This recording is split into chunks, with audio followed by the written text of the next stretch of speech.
Good morning, ladies and gentlemen. So we're going to start the session in 1 minute. So please, if I can ask you to take your seats.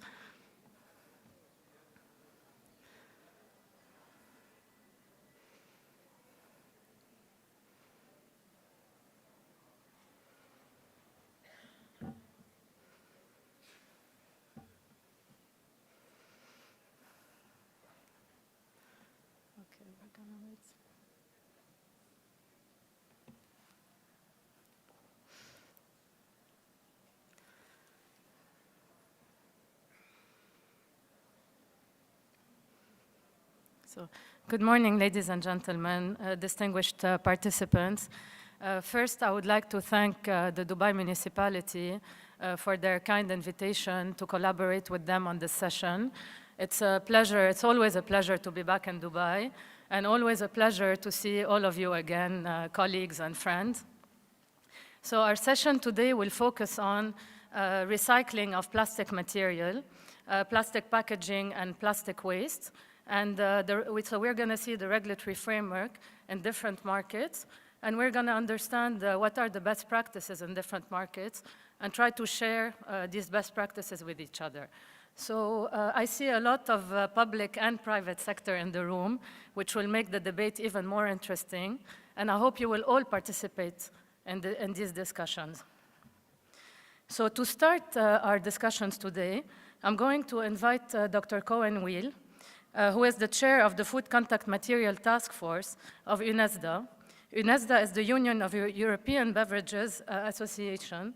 So he's going to introduce the EU regulatory framework for plastic packaging in the EU. And then he's going also to share with us what are the best practices of the food and beverage industry in this area. So please, Dr. Cohen.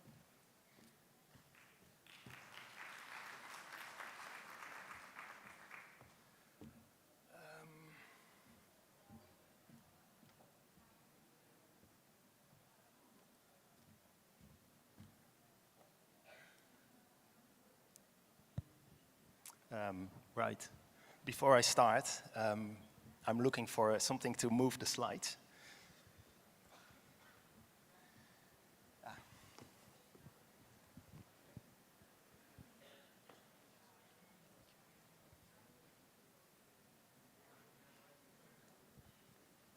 Great, thank you. Helpful to have this at hand. So, good morning, everybody. It's an honor to be here, and I would like to thank the Dubai municipality for their invitation to speak here today. And thank you, Rola, for the kind introduction.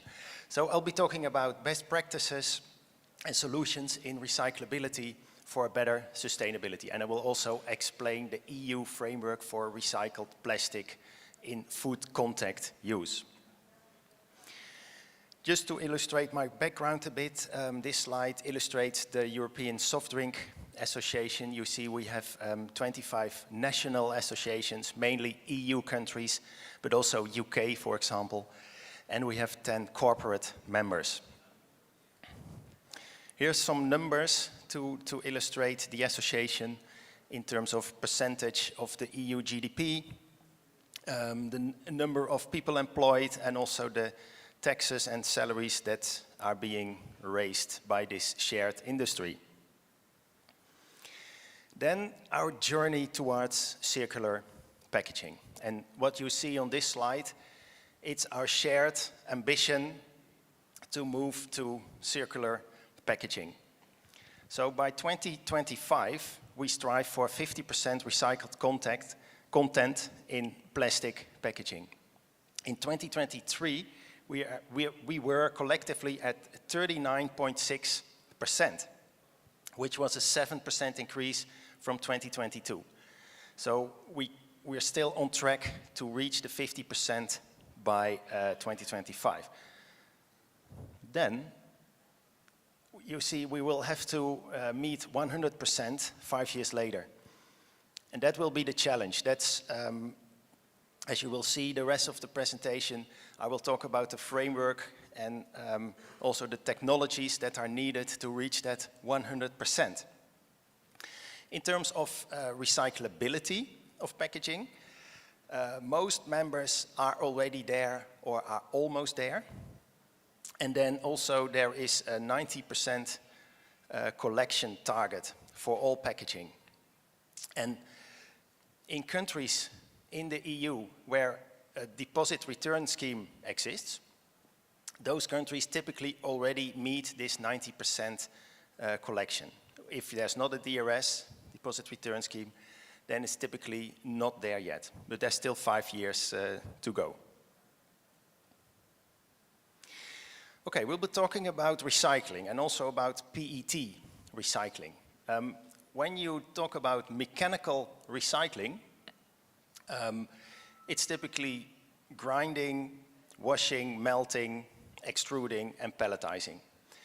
But there is no step to remove chemical contaminants. So you cannot use it for food contact applications. If you want to use PET, recycled PET for food contact applications, then you need to introduce, oh, wrong button, apologies. You need to introduce a decontamination step. And that's typically a combination of surface treatment, high heat, and or high vacuum to extract the chemical contaminants from the plastic. So what happened in the EU in the past decades in terms of recycled plastics? Well, already 26 years ago, the first commercial PET recycling plant became operational in France for bottle-to-bottle recycling. Then in 2008, the first EU directive was issued on specifically mechanical PET recycling. Then a few years later, 2011, EFSA, which is the European Food Safety Authority. I will come back to EFSA several times, so it's an important body. They issued a scientific guidance on how to assess the safety of mechanically recycled PET. Then, 2 years ago, 2022, there was an updated regulation for recycled plastics in use of food contact, the 2022-1616, which I will explain how that works right after. And then this year, we have seen an updated EFSA guidance. I will also be talking about that. And we have now, but that's already for many years, 230 processes for mechanical recycled PET are currently have a positive EFSA opinion and are in commercial use. Okay, what volumes of material are we talking about? So there is almost 2 million tons of recycled PET. This is figures from 2022. And you see that half of that almost goes into bottles.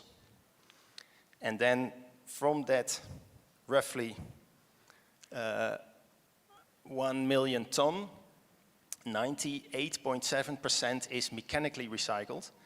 And a very small fraction currently is chemically recycled. I will explain the difference as well. But this is a growing percentage.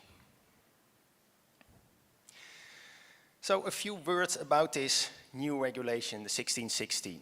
It's, well, I put new in brackets because, as you can see, it's already in force for 2 years. But it's a very complex piece of regulation, and much of the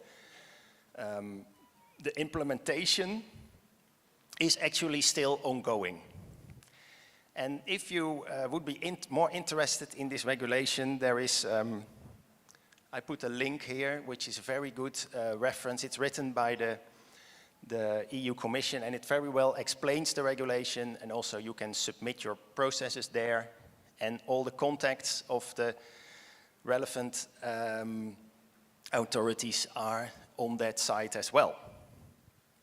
But if you decide to start reading this regulation, I will give you just a quick reading advice, and that's to distinguish the terms technology, process, and installation, because they're used very distinctively in this regulation. Technology is very broad. That's really the concept and the way the decontamination is being done. And then there is 2 types of technology. There is suitable and novel, and I will explain that in the next slide. a process, recycling process, that's really a type of equipment where a certain choice has been made in the way how it's going to be decontaminated.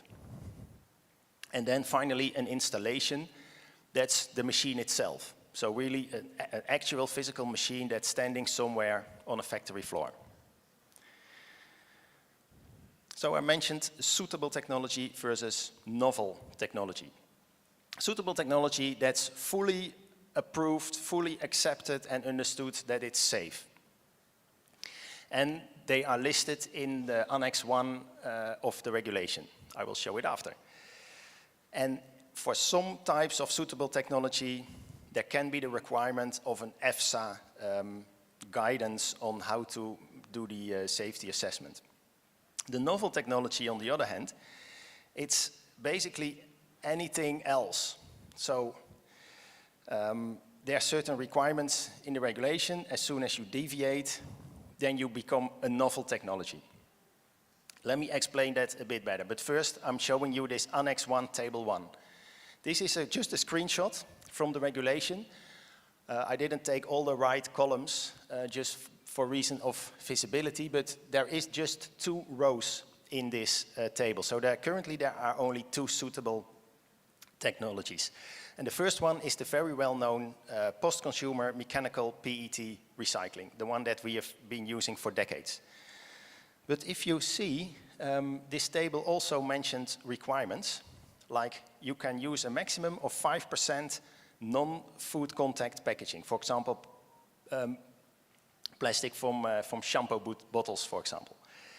The other one is about a closed loop, for example, plastic used in a cinema or cruise ship or applications like that, and I will not go in further detail there. But this is important. This is how do you get from you start as a novel technology, and in the end you want to be a suitable technology. So this shows you how that works. So as I said, a novel technology, there can be any difference. I mentioned this 5% of non-food contact. Well, let's say you want to use 50%. Okay, then you deviate from what's suitable. In that case, then you're automatically a novel technology. And typically also chemical recycling technologies are initially a novel technology. And then EFSA, again this Food Safety Authority, they will evaluate and decide if this novel technology can become a suitable technology. But that's not very quick, because you see this block here at the bottom of the slide, and you see all these green squares that say 6M. That stands for 6 months. So every block is a period of 6 months. And you start at a certain point with the notification. That means you have a dossier that contains all the information why that technology can produce safe material for food contact. And then basically you can start to operate. You can go on the market, go commercial, and every 6 months you have to do an extensive monitoring report that will look at chemical contamination of the input and the output of that process. That will go on for minimal 2 years. Then EU Commission can say, well, we let you continue for another 2 years, just for this monitoring phase. Then finally EFSA will do their assessment, and they get 1 year to do the assessment. But they can extend this and ask for another year. That means in total 2 years. So all together it's 6.5 years. So roughly, on paper it takes 7 years, can take 7 years from you start until reaching that status of suitable technology. So there are a few other elements I want to highlight for this new regulation. The first are the authorizations. So this regulation foresees for every suitable technology to get the official stamp in the regulation, now you're approved technology. Currently, they only have the EFSA opinion. And this is about these 230 processes that I mentioned already. It's all mechanical recycled PET, and many of them have been used for a long time, even before this regulation existed. Last week, apparently the first batch of 56 processes seem to have been approved, but I haven't found any reference to that yet. So we're really at the moment anticipating the formal authorization of the processes. Then there is a register. You can find the link to it here at the bottom. There's a requirement for all the installations, all the processes, the facilities and the operators to be in this register. And there is a 9-digit letters, figures combination to identify all of them. So the recycling authorization number is not yet in this register because, as I just mentioned, those authorizations are still pending. Then this regulation also has introduced requirements for input materials, so they can come from this Table 1, Annex 1 that I just showed. For example, the 5% maximum of non-food contact input materials. But also Article 6 of the regulation has put new requirements for the input material, such as the origin and also compliance with EU 10/2011, which is the virgin plastics regulation in the EU. So this means that the input also has to be compliant. So that's a given for feedstock that comes from the EU market, but sometimes it can be challenging to prove that when the feedstock does not come from an EU market. And it's also important to look at the last one, which is about separate collection. So if it's okay to collect bottles that have been collected together with other packaging like glass, metal, paper, but if it comes from the residual waste fraction, it's not allowed to be used in food contact applications. And this is all about the collection part of the cycle. And also those waste collectors are required to have third-party certification. Then there is also a requirement to verify the recycling installations. So if an operator has a line producing recycled PET, the national authorities of where that line is placed have to come and do an audit. And to do that audit, they use the compliance monitoring summary sheet, which is a template that summarizes all the procedures and all the decision criteria that establish how it's demonstrated that that process is safe. So it's a starting point for the authorities to come and do the inspection. This applies in the EU, but it also applies for any country also outside of the EU. So there's a role for the national competent authorities to do those inspections. Then the declaration of compliance, a document that accompanies every batch. So this is different versus the EU plastics regulation for virgin plastics. There the DOC refers just to the material and it's basically issued once, maybe renewed every year or every 2 years. But for recycled plastics, every batch has its own DOC and there are templates in the regulation what the DOC information, what it should contain. And it also includes information about why that batch was approved for food contact use. Okay, that was all the details of this regulation. Now we're going to look at mechanical and chemical recycling methods. So this slide tries to explain it.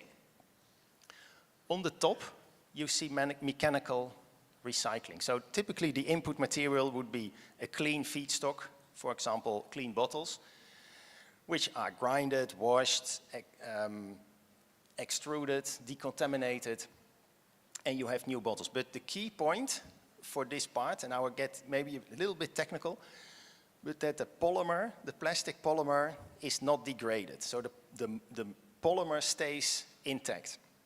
And that's the difference if you go to compare the other two technologies, the second and the third rows, which are both chemical recycling, but there is different types of chemical recycling, and we discriminate between short loop recycling and long loop recycling. And why is that? Well,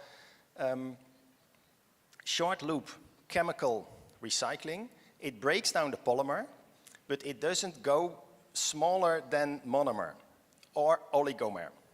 So you have these chains of little chemical building blocks, but you don't degrade the building blocks. That's the key for short loop recycling. So you go only to the monomer level, not below. And by the way, on the right side, there is a bar indicating energy use and waste quality. And for mechanical recycling, the requirement of energy is the lowest, because you don't need to break down the chemical, the polymer. But you require the highest waste quality. And the lower you come in this slide, it reverses. So for short loop chemical recycling, you need more energy because you have to break down the polymers and rebuild it again. But at the same time, you can accept a lower input quality, because if you break down the polymer, it's easier to purify and to remove any contaminants. Short loop recycling is typically used for PET materials because of the way the polymer is being made. Then finally, long loop chemical recycling, then you go down to basic chemicals. So that's either pyrolysis or gasification. You end with a gas or crude oil, basically, that then rebuild monomers and polymers. So in this case, it costs a lot of energy to do that, but you can accept a very low quality of input feedstock. And the long loop typically is used for polyolefins, so polypropylene and polyethylene. So now I'm taking back the slide with our circular packaging ambitions, and I mentioned already the challenge that we have to reach 100% recycled PET by 2030. So really, to reach this ambition, we have to maximize the use of mechanical recycling, and that's because this has the lowest carbon footprint. Overall, you can only be circular if you reduce carbon footprint as much as possible.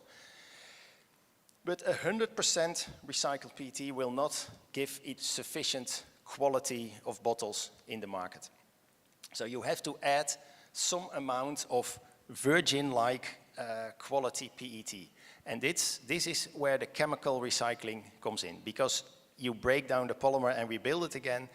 Basically, with these technologies, you can achieve a virgin-like quality. And that's why I say maximize mechanical, and as needed, you will then add chemical recycling so that the overall footprint is as low as possible, but at the same time the quality is sufficient to have good bottles in the market.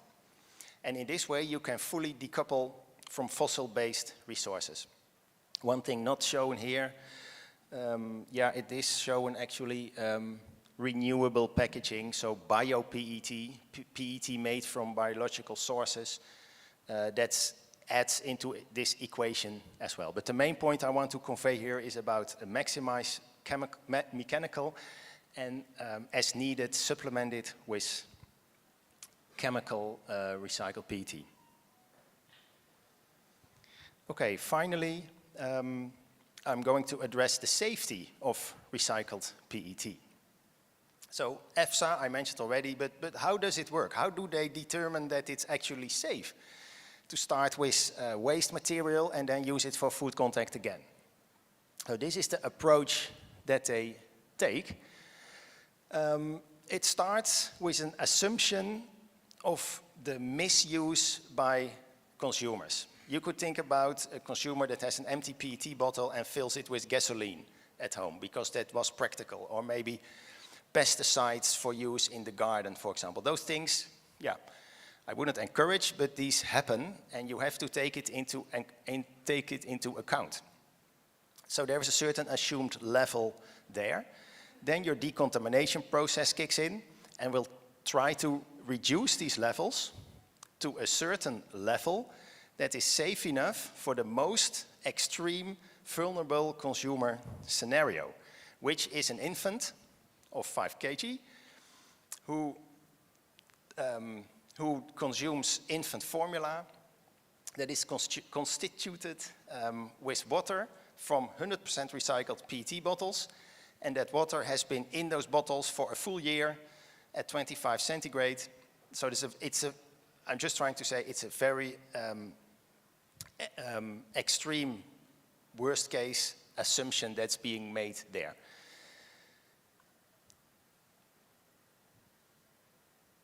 Yeah, just checking.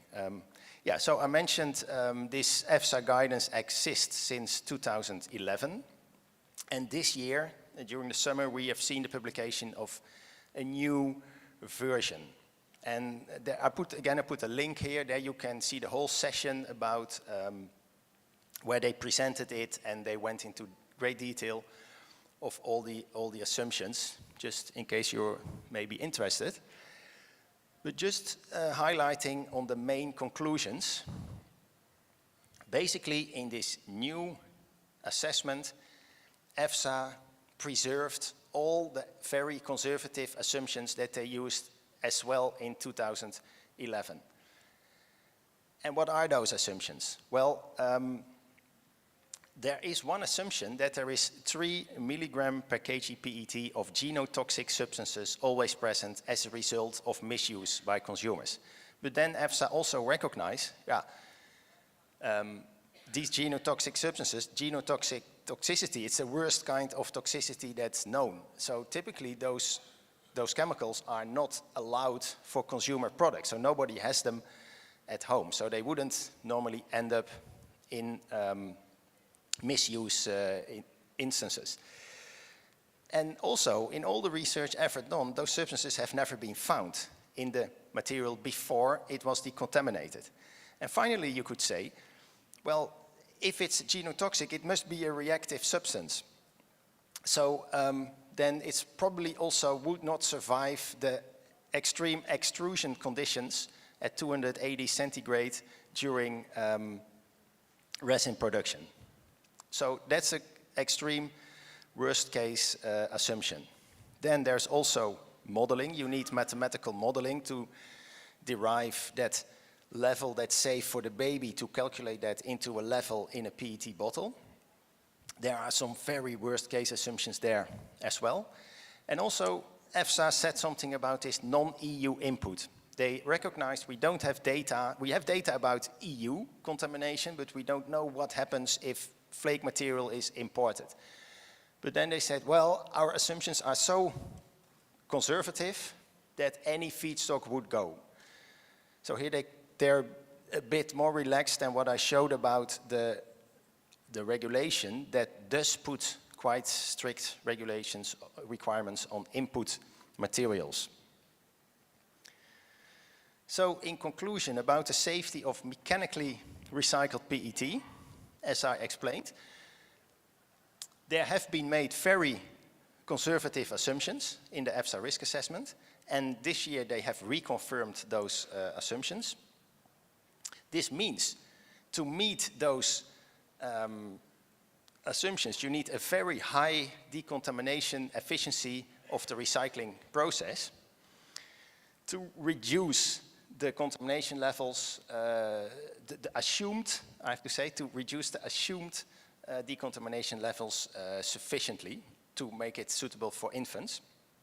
But then, as we've also seen, many mechanical PET processes actually easily meet this extreme requirement, because we've seen 230 processes have a positive EFSA opinion and are being used for decades without any issue. And that has to do with the unique properties of PET as a polymer. It has a very low diffusivity and a very high melting point, and that's why it's just a great polymer to do excellent decontamination with it. And with that, I thank you very much for the attention.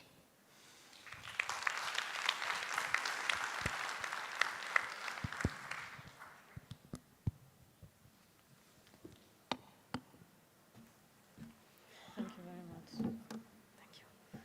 Thank you very much, Dr. Cohen, for your comprehensive presentation, for explaining the EU regulatory framework for recycled plastics in contact with food, and of course the different procedures, mechanical, chemical recycling.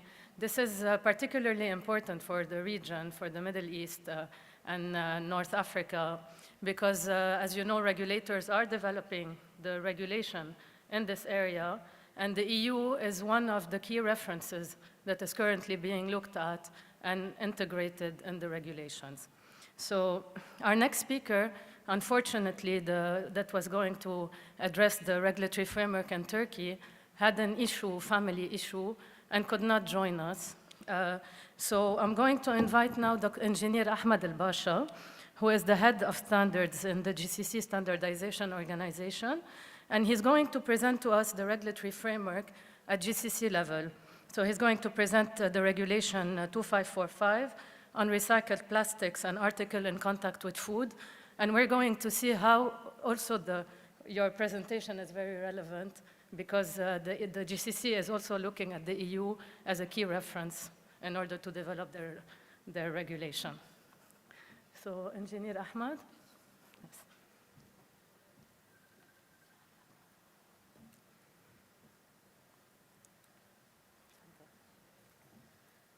بتفضل تحكي هيك أو بتفضل المايك؟ المايك؟ مفتوح already وهيدا لتدخل السلايدز.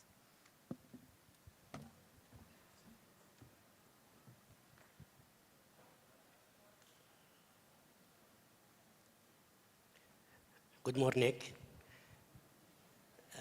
and thank you, DM, for invitation Dubai International Food Safety Conference. Thank you, Rola. My slide for Arabic English, so let me speak in Arabic.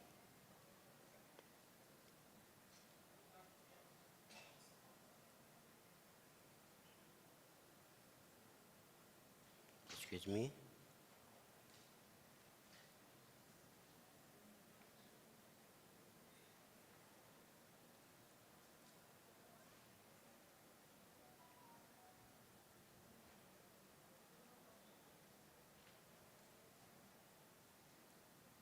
Yes, please.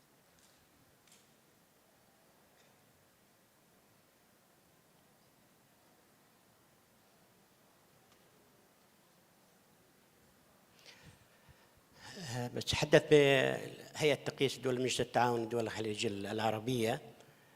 هيئة تقييس الخليجية أنشئت في عام 2004 دعما لاتفاقية الاقتصادية للدول مجلس التعاون الخليجي، وأيضا كذراع فني للأمانة العامة لمجلس التعاون الخليجي في مجالات التقييس وأنشطة التقييس المختلفة، وأيضا دعم المساهمة في حماية الصحة العامة، وأيضا سلامة المستهلك والبيئة، وأيضا دعم اقتصادية الدول ودعم وتشجيع الصناعات الوطنية في دول مجلس التعاون. هيئة التقييس وضمن البنية التحتية للجودة مجموعة من التشريعات الفنية، وتحديدا في مجال المواصفات القياسية وأيضا اللوائح الفنية الخليجية. طبعا البرزنتيشن يتحدث حول موضوع تطوير المواصفات القياسية الخليجية في المنطقة، وأيضا مخرجات وآليات العمل التي تتم في إعداد هذه المواصفات.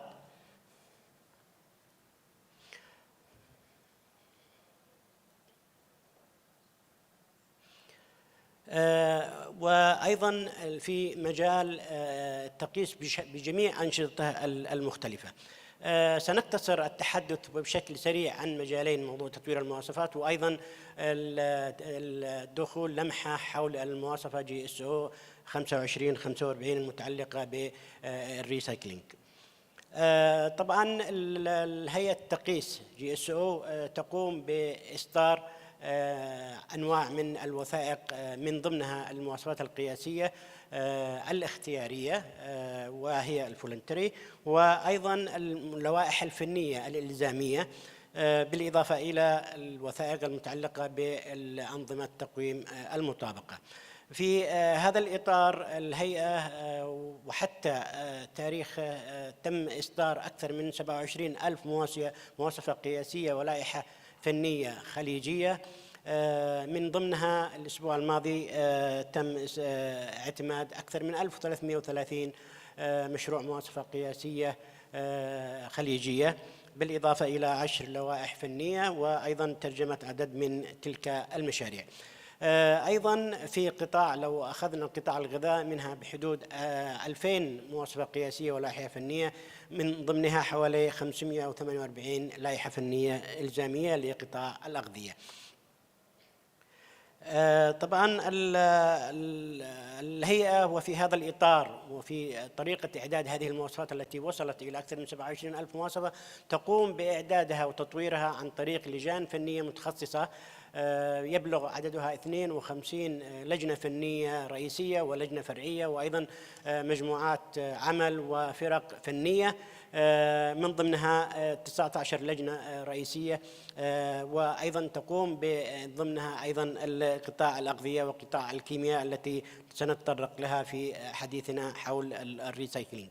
بالإضافة إلى ذلك هناك مجموعة عمل خاصة بقطاع الأغذية، من ضمنها مجموعة عمل خاصة بالكودكس، وأيضا مؤخرا تم إنشاء مجموعتين عمل أخرى خاصة بالأغذية ذات الاستخدامات التغذوية وأيضا بالأعلاف الحيوانية.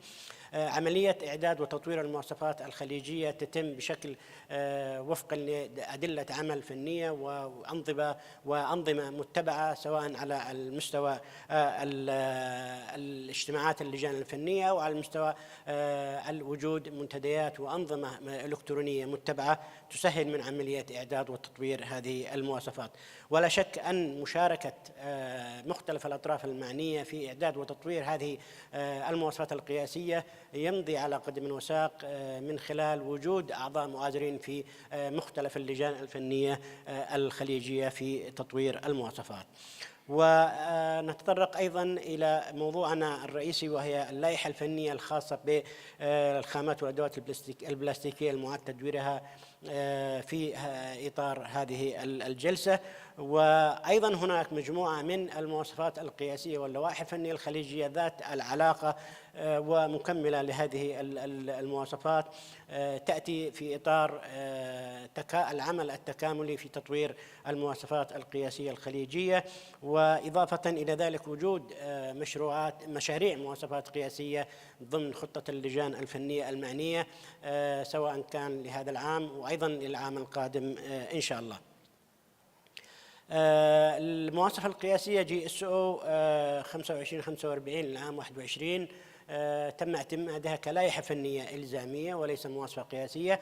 هذه المواصفة أخذت وقتا في إعدادها من خلال تجميع وضع دراسة مختلفة عبر اللجان الفنية ومشاركة الدول الأعضاء، من خلال وجود اقتراح وضرورة وجود مواصفة قياسية تختص بالإطر التنظيمية المتعلقة بالمواد الخام المستخدمة في عملية ملامسة الغذاء، وخصوصا في مجال الميكانيك. طبعا هذه المواصفات تم إعدادها في 2021، وتتكون أو محتوى المواصفة من المجال ونطاق التطبيق. سيتم طبعا توزيع هذا، لن أتطرق بالتفاصيل لمحتوى هذه اللائحة، يمكن الحصول عليها من خلال الحصول على العرض هذا. أيضا هذه المواصفة لها مواصفات تكميلية أخرى ذات أهمية ومكملة لها عند عملية التطبيق في عملية الرقابة على هذه المواد المستخدمة في التدوير. المواصفة تشمل التعاريف الخاصة بعملية التدوير وأيضا من هو الذي يقوم بعملية التدوير، وأيضا اختبار التحدي في عملية التدوير وإزالة التلوثات التي سواء كانت كيميائية أو غيرها، بالإضافة إلى مستوى التلوث التجريبي، كفاءة التنظيف، مستوى التلوث المرجعي، وأيضا المدخلات أيا كان نوعها ومصدرها، بالإضافة إلى أيضا التعاريف الخاصة بعملية سلسلة الأعمال التي تقوم عليها للمواد الخام التي يتم تجميعها ابتداء من النفايات وعملية فصلها وفرزها وتنظيمها ثم فرزها وطبعا واخيرا بالحصول على المنتج النهائي بشكل لا يؤثر على الصحه والسلامه ولا يؤثر ايضا على اي تلوث، ما يضمن عدم ضرر المنتج الغذائي في هذه العمليه. طبعا هذه المواصفة هي الآن حاليا في وضع دراسة تحديث ومراجعة. طبعا الهيئة تقوم بعملية تطوير المواصفات القياسية من خلال مراجعة المواصفات واللوائح في إذا مضى عليها 5 سنوات فأكثر، أو إذا ورد أو تم تلقي ملاحظات عليها، وفعلا تلقت الهيئة العدد من الملاحظات والتي تؤكد على وجود المتطلبات الكيميائية ضمن هذه المواصفة. وعملية تطوير المواصفة مرت أيضا بظروف تم تلقي من عدد من الجهات مثل السابق، وأيضا هناك كما يعني وجود قرارات ذات مرجعية من المواصفة المصرية وأيضا المرجع الأوروبي الذي تحدث به زميلي قبل دقائق، بالإضافة إلى وجود قرار في دولة الإمارات حول موضوع استخدام المواد البلاستيكية، المعاد تدويرها، وأيضا وجود المواصفة الخليجية في هذا الإطار التي تعتبر أيضا جزء رئيسي من هذه العملية. طبعا هناك تطور في هذه العملية من خلال وجود الاطلاع على آخر المستجدات وفي العمليات والتطورات الصناعية لعملية الريسايكلينج. طبعا آخر المطاف تم تكليف اللجنة الفنية الرئيسية للقطاع الكيميائي في GSO وأن تقوم بإعداد مشروع مواصفة قياسية خاصة بالمتطلبات الخاصة الكيميائية للريسايكلينج. وفي آخر اجتماع تقريبا في شهر مايو الماضي وأيضا شهر سبتمبر تم تكليف أو قدمت مجموعة FBMG عرضا هي وأيضا تحالف التغليف المستدام حول مقترحها في تطوير المواصفة القياسية الخليجية أو إعداد مواصفة قياسية جديدة مكملة للمواصفة الحالية. وفي هذا الإطار أيضا تم تكليف هذه المجموعة في إعداد مسودة أولية للمواصفة القادمة، وبانتظار إن شاء الله تقوم هذه المجموعة بتزويد الهيئة بالدرافت الأولي لهذه المجموعة. أخيرا نؤكد على ضرورة وتحديث اللوائح الفنية والمواصفات القياسية بشكل مستمر بما يتواكب مع التطورات العلمية والفنية، وأيضا ما يلبي رغبات واحتياجات الدول الأعضاء لتلك المواصفات، وبما يضمن أيضا سلامة الصحة والسلامة والبيئة. وأيضا من ضمنها تلقي العديد من الملاحظات، وهنا أقدم استعداد الهيئة بتلقي أي ملاحظات بشأن هذه المواصفة وأيضا أي مشاريع ومقترحات قادمة، بالإضافة إلى أنه هذا الجانب أنه يأتي تلبية لتحقيق أهداف مؤتمر دبي لسلامة الأغذية بشكل يضمن استمرارية الاستدامة وأيضا المحافظة على السلامة والبيئة. وشكرا لكم.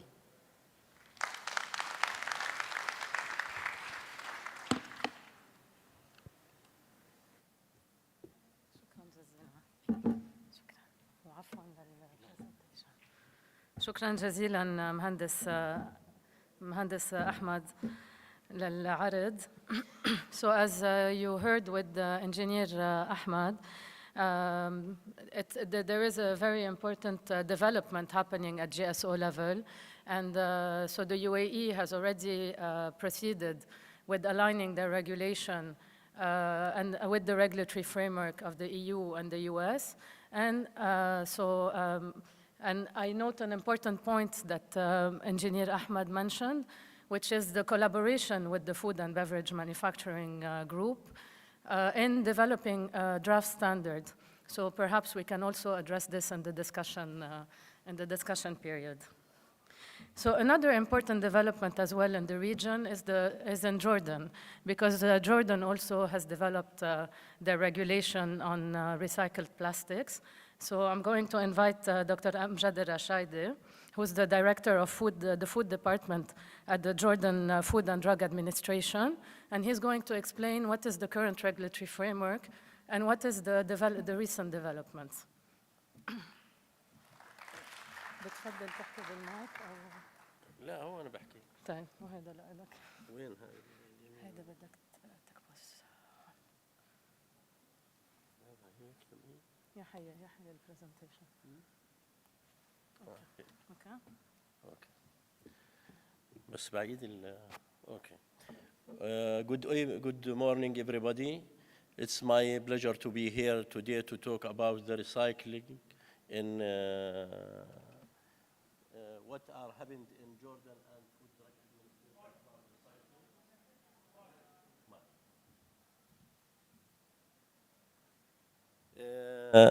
Excuse me because I am going to talk in Arabic about this important thing happened in Jordan about the recycling.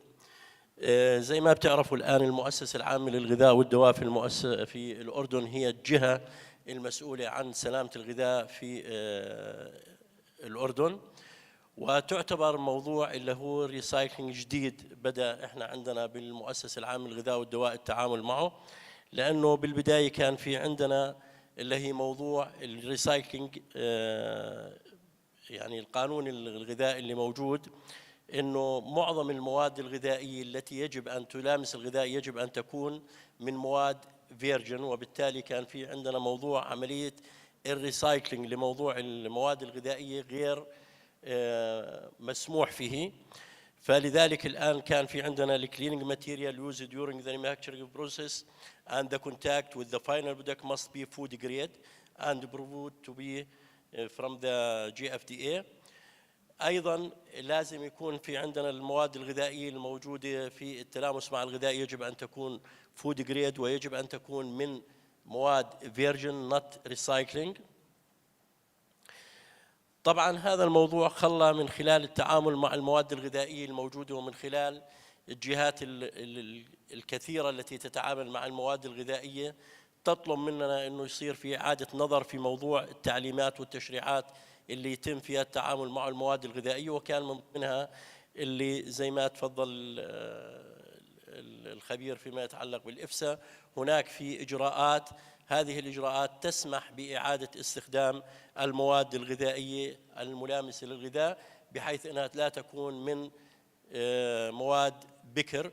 وبالتالي إحنا في المؤسسة العامة للغذاء والدواء قمنا بعملية بناء على الأسباب الموجبة لإعادة النظر فيما يتعلق بالمواد الملامسة للغذاء، كان من ضمنها اللي هي technological development in the global plastic industry، أيضاً to preserve the environment، وأصبح هذا هو عبارة عن شيء مؤرق فيما يتعلق بموضوع الريسايكلينج وإعادة تدوير مثل هذه المواد واستخدامها، وبالتالي importing product packaging with recycled plastic. زي ما حكينا انه الان احنا استقبلنا كثير من inquiries and requests to obtain the necessary approved for recycled plastic product prepared for the contact with the food as they permitted to in countries around the world. زي ما حكينا الان في كثير من الدول الموجوده سواء المحيطه فينا او الدول العالميه بدات تسمح باستخدام مثل هذه المواد في إنتاج المواد الملامسة للغذاء. الآن حتى نصل لمثل هذا الهدف بدأنا إحنا نستخدم أو نسمح باستخدام recycled plastic in contact with food especially اللي هي بتكون single use products أيضا allows the use of recycled plastic in contact with all categories of food. الآن أصبحنا نسمح في بعض أو معظم الريسايكل بلاستيك الريسايكل PET as well as ريسايكل بوليمر اللي هي مثل البي بي والأشياء. أيضا بدأنا نسمح باللي حكينا عنه اللي هو موضوع الميكانيكال ريسايكلينج اوف فود، وبالتالي بدأنا احنا نتبع او نطبق التعليمات الجديدة اللي طلعت من اليوروبيان يونيون ريجوليشنز اللي هي تتعلق بالريسايكلينج and articles intended for the contact with food اللي تم الحكي عنها. الآن احنا زي ما بنعرف هاي عملية إجراءات اللي بتصير فيما يتعلق بالمواد الغذائية الريسايكلينج، كيف الإجراءات اللي بتتم وما هي الوسائل اللي بتتم من خلالها التعامل مع المواد الملامسة للغذاء. طبعا احنا هون إذا بتشوفوا فيه هون في عبارة عن خلينا نقول مقارنة بين كل الدول اللي موجودة، سواء كانت مثلا الولايات المتحدة وكيف التعامل او هي ايش هي الريجوليشنز اللي بتحكم التعامل مع هذه المواد، ايضا اليوروبيان يونيون، وبالتالي تم الشرع عنها فيما يتعلق بالتعامل مع هذه الريسايكل. لكن اهم شغله موجوده اللي هي عمليه ديكونتامينيشن، عمليه ازاله المواد المؤثره او الملوثه من هذه المواد الغذائيه، وبالتالي اصبح في هناك خلينا نقول ليميت معين من خلال هذه الاجراءات اللي تتم نتاكد من انه، والمثال اللي حكى لنا عنه انه يعني في أسوأ السيناريوهات اللي ممكن تصير انه في عندنا طفل بيستخدم ماده غذائيه، هذه الماده الغذائيه او الملامسه للغذاء مصنوعه من ريسايكل، ونتحول اذا هذا المرحله الغذاء اصلا حساس، الطفل في مرحله عمريه حساسه، وبالتالي لازم احنا نتوقع كفود سيفتي اكسبيرتس على اساس انه اقسى او اسوأ الاحتمالات اللي ممكن يتم فيها التعامل مع المواد المعاد تدويرها فيما يتعلق بسلامه الغذاء. زي ما حكينا اليابان بدات تتعامل مع، ايضا في عندنا بلاستيك ريسايكلينج جايد لاين طلعت بال 2012.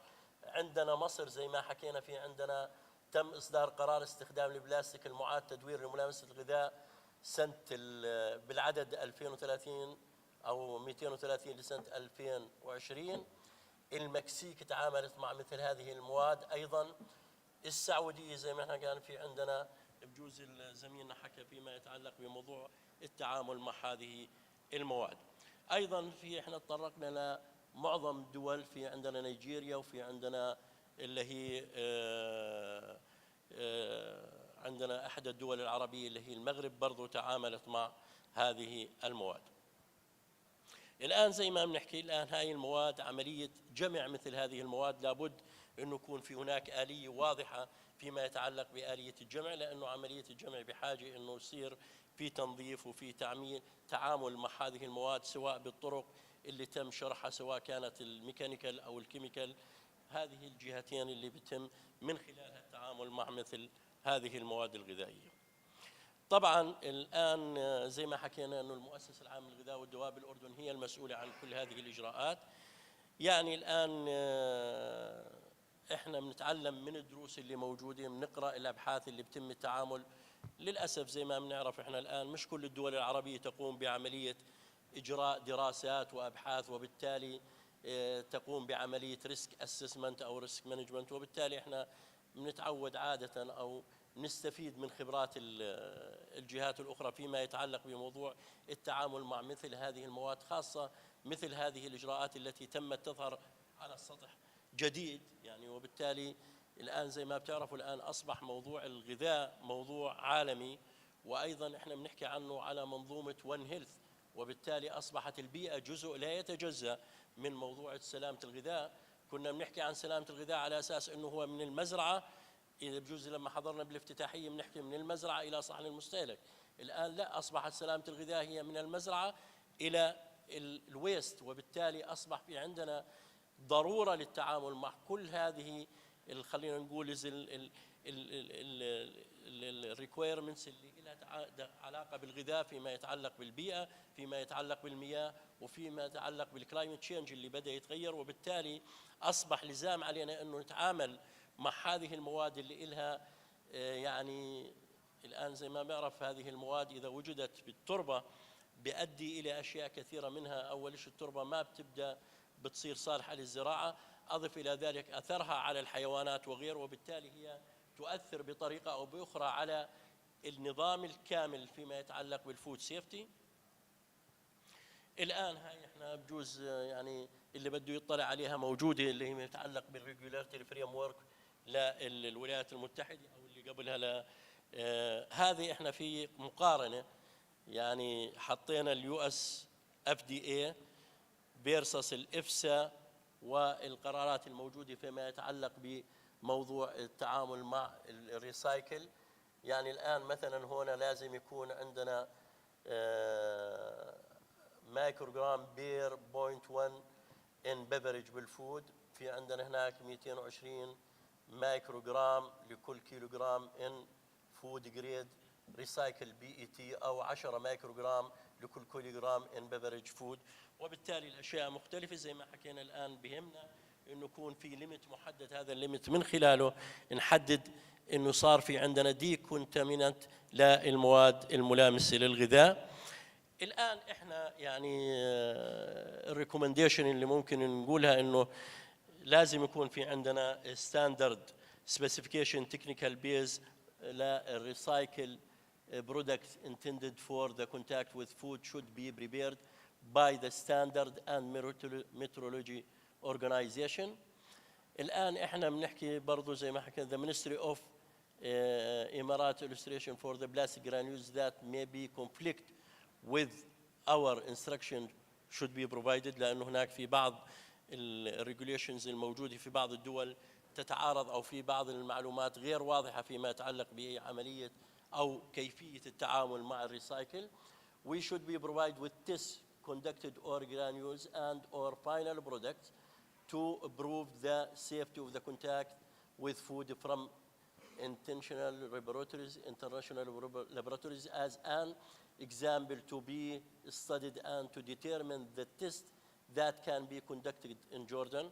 زي ما بتعرفوا الآن يعني بعد في بيطور التطور فيما يتعلق بموضوع وجود مثل هذه المختبرات التي تستطيع انه تحدد الليميت الموجود فيما يتعلق ب، لانه الان اذا بدنا نسمح بعمليه الريسايكلينج، الان احنا شغالين بموضوع التعليمات وصلت للمجلس الاداره، لكن الان لابد انه يكون في عندنا كرايتيريا واضحه فيما يتعلق بالتاكد من اللي هي الكونتامينانت اللي موجوده داخل هذه المنتجات، حتى نصل لمرحله انه نقول انه هذه المنتجات هي سيف للتعامل مع المواد الغذائيه. ايضا European Gulf and Egyptian specification should be studied and presented by each representative of his department and or ministry, and their opinion should be discussed upcoming meeting. الآن meeting should be held in coming period to make decision regarding the recycling process and unify the applicable legislation. وهذا شيء مهم جدا لحتى نتأكد انه معظم الليجيسليشن اللي طالعه خاصه بالدول العربيه، يعني ممكن الدول المتقدمه بنحكي عن الاتحاد الاوروبي، بنحكي عن بعض الدول زي السعوديه وزي الامارات، ممكن الامكانيات اللي موجوده تكون يعني متطوره بحيث انه الامكانيات متوفره، وبالتالي ممكن توفير مثل هذه المختبرات. ولذلك احنا بالاردن حتى نقدر نطبق مثل هذه الاجراءات لابد انه كل هذه الإجراءات تكون متوفرة حتى نتأكد من أنه هذه المواد معدل التلامس مع الغذاء وهي سيف للتعامل مع هذه المواد الغذائية. الآن بالأردن بالنهاية يعني وصلنا لمرحلة أنه proved for recycling of PTA only with specific industrial process، على أساس أنه ما تكون هذه الأمور مفتوحة لكل الجهات، لأنه زي ما بنعرف اللي بيتعامل مع الريسايكل مش كلهم من الناس اللي اكسبيرت أو من الناس اللي عندهم المعلومات الفنية اللازمة للتعامل مع هذه المواد الغذائية. طبعا بدنا نكون واصلين لمرحلة أنه نعرف إيش هي التست اللي لازم تعمل حتى نتأكد أنه مثل هذه المواد وصلت لمرحلة أنه تم إزالة الملوثات في هذه المواد الملامسة للغذاء. و methods of collecting raw materials، وهي مهمة جدا حتى نصل زي ما حكيت انه يكون في عندنا آلية واضحة في التعامل مع هذه المواد. ايضا ensuring او issuing decision on improved and local recycled products، وهذه بحاجة للتعامل مع كل الجهات المعنية. زي الآن احنا بنحكي دائما انه لابد من هناك من وجود توافق بين البرايفت سيكتور بالحكومة بالاكسبيرت اللي موجودين، ايضا للاطلاع على كل التعليمات الموجودة فيما يتعلق بتعليمات موجودة سواء بالاتحاد الأوروبي أو الولايات المتحدة الأمريكية أو بكثير من الدول المتقدمة مثل السعودية والإمارات وغيرها. شكرا جزيلا. وهذا الموضوع يعني موضوع الصحيح أنه من المواضيع المهمة جدا للتعامل معها لما تحقق مأمونية سلامة الغذاء وتحافظ على البيئة بطريقة أو بأخرى، وأيضا نحقق مفهوم الصحة الواحدة فيما يتعلق بسلامة الغذاء. Thank you very much.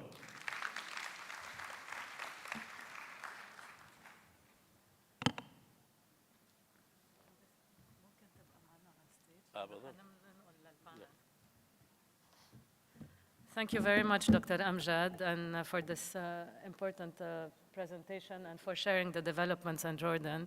So as we can see, with the developments in the GCC, with the GSO standard that is going to be amended and aligned with the UAE, taking references from the EU, from the US, and we saw also an example that you gave in Egypt that has also referenced the same, which is also based on the same references.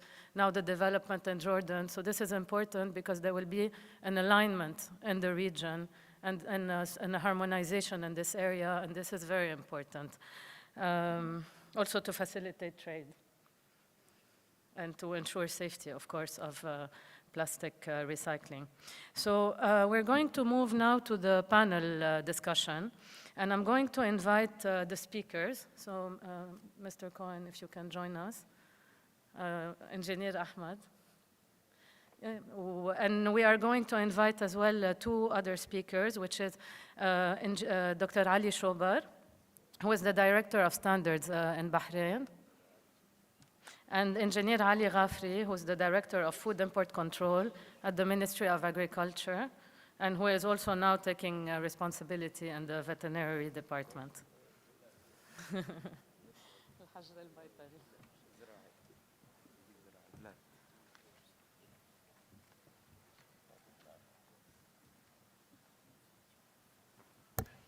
So thank you all for joining our session. It's a pleasure to have you. So I will start, you all have the mics, right? So I will, no. So I will start asking Engineer Ali and Engineer Ali as well. What is the current regulatory framework for the recycling of plastic material in your respective countries?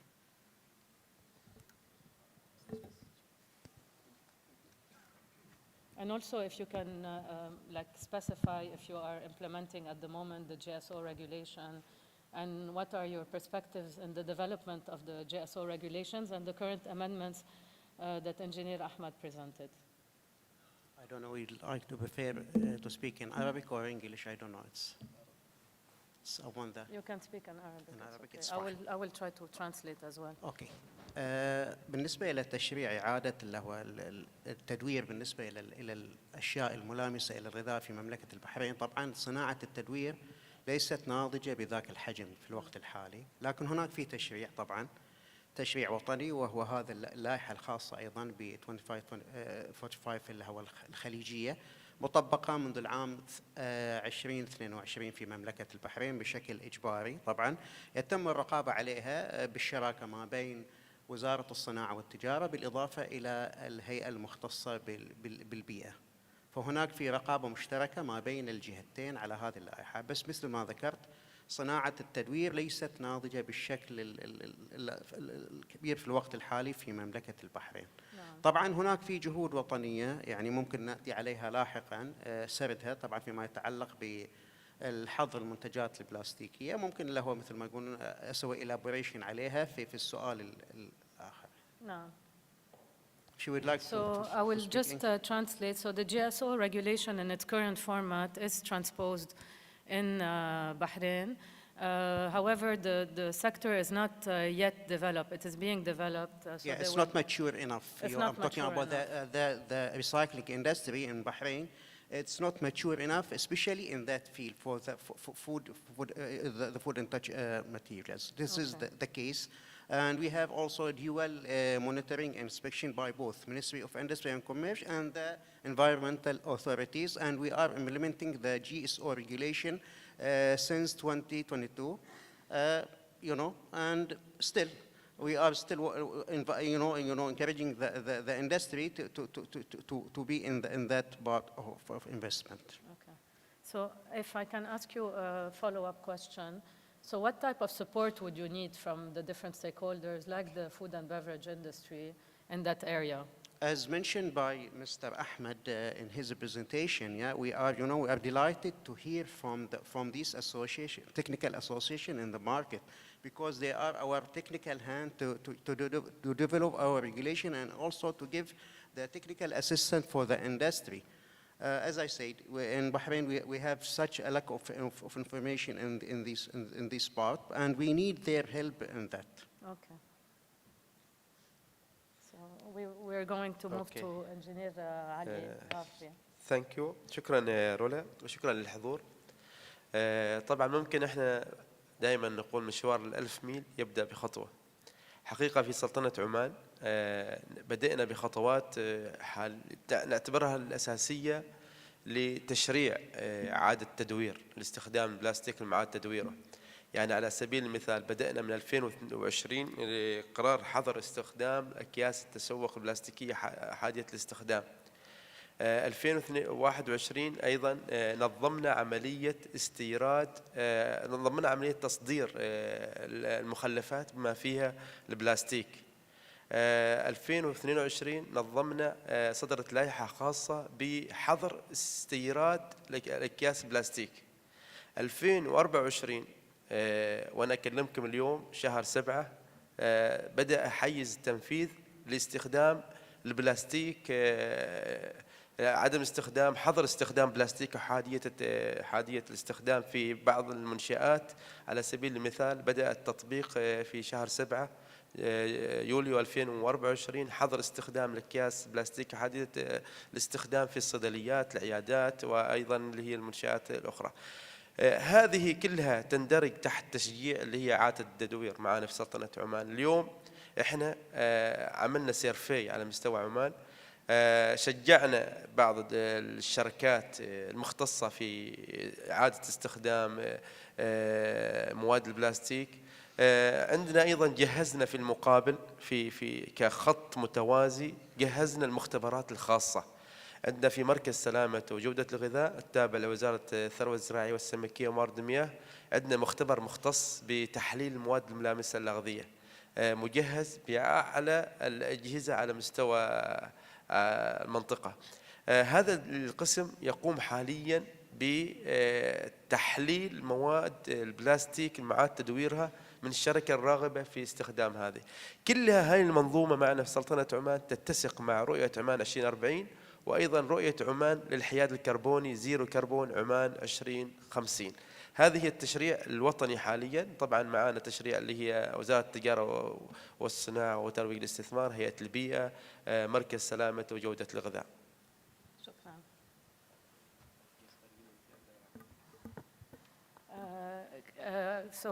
So Engineer Ali also explained that the current framework is based on the GSO standard, the existing GSO standard, and that there is a collaboration as well with the companies that are using these technologies to basically develop the regulatory framework. النقطة الثانية مثل ما ذكر المهندس علي والمهندس أحمد البشة، اليوم احنا في التشريع أنا أشوف وجوه هنا يعني نعتمد عليهم كثير. اليوم أصبحت احنا الستيك هولدرز اليوم هم المشرعين معنا على مستوى المنظومة الخليجية. مثل ما ذكر المهندس أحمد البشة، يعني عندنا مجموعة اللي هي جمعية الأغذية والمشروبات، حقيقة لها جهد كبير جدا في عمل ريجوليشن على مستوى الجي سي سي. اليوم احنا مثل ما احنا مشرعين، لكن نستند على الريفرنس، على الدراسات اللي تقوم هذه الشركات بما يضمن سلامة هذه المواد المعاد تدويرها للاستخدام الآمن. بعض الدراسات اللي نستند عليها مثل الاتحاد الأوروبي مشكورين، وكذلك اليو اس اي مشكورين، في حراك على مستوى الجي اس او ستاندردز. اليوم احنا في سلطنة عمان طبعا ليس لدينا مواصفات خاصة بسلطنة عمان. اليوم كل تشريعنا يتم اتساقه او بيست ذا جي اس او ستاندردز. يعني اليوم احنا ندعم توجهات هيئة التقييس الخليجية، وهي حاليا في مشروع قيد الحين تبني، وتم توجيه الدعوة أيضا للمختصين أو الشركات الراغبة في تقديم الدراسات المختصة بالاستخدام الآمن للمواد البلاستيك مع تدويرها. بالتالي الحين نترك هذا المجال لستيك هولدرز اللي يفيدونا بأي ريفرنس، وإحنا جاهزين في هذا الجانب. So the regulations in Jordan are all the Sultanate of Oman are all based on the GSO regulations. And the authorities, so the ministry, counts a lot, collaborates a lot with the private sector, and is expecting support in that area, like studies, data, technical knowledge in that area, in order to be able to develop this regulatory framework in Oman. So we're going to have your views also. So I'm going to ask Dr. Amjad, you mentioned some challenges and you mentioned some next steps in order to develop the regulatory framework and some procedures to be taken as well in Jordan. Like for example, the tests that are required, the methods of collecting raw material. So is there a plan set already? Have you discussed this already with the Jordan Standard and Metrology Organization, who will be a key partner in this area? Or the other ministries, the other stakeholders, is the industry already involved? So what are the next steps, if you can tell us a bit more? شكرا جزيلا على السؤال. يعني حقيقة أنه هذا أنت حطيتي يدك على الأساس بالموضوع، لأنه إحنا الآن بنقدر نحط تشريعات وتعليمات، لكن الأساس بالموضوع اللي هي عملية تطبيقها وآلية تطبيق مثل هذه. الآن بالنهاية يفترض من تطبيق مثل هذه الآليات أنه نصل لمرحلة أنه ما يكون في ملوثات بهذه المواد، أيضا يتم التعامل معها بطريقة واضحة. ولذلك الآن إحنا في عندنا خطة واضحة بالتعاون مع كل الشركاء زي ما تفضل زميلنا. الآن إحنا بطلنا نشتغل بطريقة إنه الجهات الرقابية بتشتغل لوحدها، لا، إحنا بنشتغل بالتعاون مع كل الشركاء سواء القطاع الخاص أو القطاع الحكومي اللي لهم علاقة بهذا الموضوع. إحنا بنحكي عن وزارة البيئة، بنحكي عن وزارة الصحة، بنحكي عن مرات وزارة الزراعة، لأنه الآن إذا بتحكي عن مثل هذه المواد الغذائية أو المواد البلاستيكية الموجودة بجزء الأردن قبل كذا سنة كان في عندنا شيء يسمى الطائر الأسود. الطائر الأسود هو عبارة عن الكيس البلاستيكي، وللأسف هذا في عندنا بكل الدول العربية عملية التعامل مع المواد البلاستيكية بطريقة غير. يعني الآن اللي بيروح على الدول الأوروبية بيلاقي إنه حتى اللي بتسوق بكيس معين، وهذا الكيس بيخليه معه، لكن احنا الآن أي شغلة بنشتريها بنتسوق بنحطها بكيس، وبالتالي بصير في تراكم لمثل هذه المواد الغذائية. الآن اللي بدي أحكي إنه في هناك خطة واضحة، في إجراءات يجب وضعها أو موضوعها، وبدنا نتحقق الآن بعملية ما راح يكون تطبيق مثل هذه التعليمات مباشرة على كل القطاعات. زي ما حكيت بالسلايدات راح يكون في عندنا انتقائية لبعض المصانع المعنية بمثل هذه المواد، لأنه التعامل معها مش سهل. أيضا لازم يكون في عندنا واضح إيش هي المختبرات اللي بدنا نتعامل معها، ومدى كفاءة مثل هذه المختبرات واعتماديتها للتحقق من مأمونية وسلامة هذه المنتجات. So also in Jordan, the sector is in development, and there will be a collaboration with different stakeholders. So of course, the different ministries, Ministry of Health, Ministry of Industry, Ministry of Environment, but also the private sector who will play a big role. Also the laboratories will play a big role. So the Jordan Food and Standard Administration will work in collaboration with all these sectors in order to develop the regulatory framework in that area. I'm going to move to Dr. Cohen. If you have any recommendations for the countries that are currently developing their regulatory framework, or amending their regulatory framework to align it with as we saw, the key references are the EU, the US. So what would be your recommendations based on the experience, because you've lived the whole development in the EU of this regulatory framework in the EU? Like, what are also the challenges to avoid? Okay, thank you very much. Great question. When it comes to the new EU regulation that I have earlier this morning introduced, it's good in the way that it adopts any kind of recycling. So not just mechanical, but all sorts of chemical as well. So it's really all-inclusive. That's a good thing. What's maybe a bit too much in this is the heavy admin part. So there's quite, how you could call maybe red tape, or a sense of bureaucracy. So it has many verification steps. Also on, well, sometimes it's needed.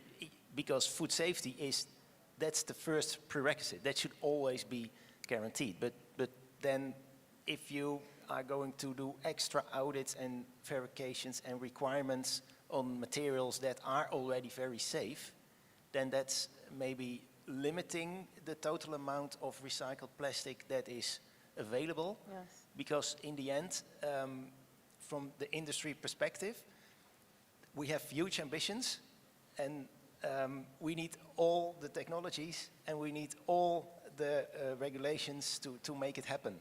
So then it should be enabling rather than restricting. That's maybe what I can say about it. Okay, thank you.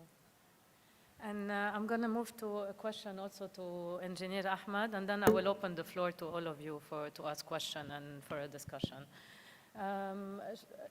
You mentioned in your presentation that so you were waiting from the food and beverage manufacturing group some input, some data. So can you tell us a bit more? What do you expect from their side? Is it like also technical expertise? Is it a draft standard? Is it? اوكي ثانك يو. اللجنه طبعا عندنا لجنتين فنيتين لها علاقه بهذا الموضوع. اللجنه الفنيه الرئيسيه للمواصفات الغذائيه والزراعيه، وهذا التي قامت باعداد المشروع الحالي او اللائحه الحاليه التي تم اعتمادها في 21. وعندنا لجنه فنيه اخرى رئيسيه ايضا هي اللجنه الكيميائيه، وهذه اللجنه ايضا وضعت في اطارها خطه عمل خاصة بإعداد مشروع جديد للمواصفة القياسية. هو كان في خيارين: إما تحديث اللائحة الحالية أو دمج المشروع الجديد باللائحة، أو يكون هناك خيار آخر وهو إعداد مواصفة جديدة كجزء ثاني خاصة بالمتطلبات الكيميائية. حاليا في مرحلة وضع المقترحات. طبعا يتم بدء وضع الخطط المقترحة خطة 2024 و2025. خطة اللجنة إن شاء الله في منتصف العام القادم ربما يكون المشروع شبه جاهز للاعتماد وفقا للديدلاين المحدد للجنة الفنية. وكما ذكر الأستاذ علي والأستاذ علي أيضا ومؤسسة المواصفة الأردنية أيضا، أن العملية والشراكة المهمة بالستيك هولدرز تأتي في إطار تحقيق هذا المبدأ وتحقيق الاستدامة في إعداد مواصفات قياسية يتوافق عليها جميع الأطراف المعنية، ومن ثم أيضا سهولة تطبيق هذه المواصفة على المستوى الوطني، وأيضا تسهيل ما يخدم تسهيل التبادل التجاري. وفي هذا الإطار أيضا أجدها فرصة أنه عملية تدوير المواد البلاستيكية والنفايات بشكل عام عملية هي شبه معقدة شوية وتحتاج إلى تعاون جميع الأطراف المعنية باعتبار أن هذه المواد تحد من عملية الضرر البيئي المترتب عليه. وقبل هذا أيضا أؤكد على موضوع التوعية لجميع الأطراف المستهلكين تحديدا للحد والتخفيف من الآثار المضرة للبيئة. هذا أكيد سيسهم في عملية الاستدامة وأيضا سيسهم في عملية تسهيل عملية أيضا عملية التدوير. شكرا. شكرا. So in summary, Engineer Ahmed explained that the adoption, the amendment and adoption of the GSO standard in collaboration with the food and beverage industry is in process. It was discussed and agreed at the last GSO technical meeting.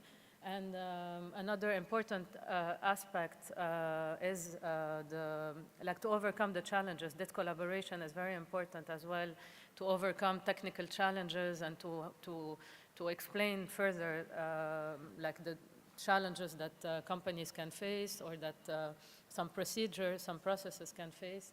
And as well, another important point that Engineer Ahmed mentioned is the awareness. So the importance of raising awareness on the matter. So I'm going to open the floor for questions. If anyone has questions or a comment, Dr. Gouda, please. No, okay. You can keep the mic. شكرا. السلام عليكم.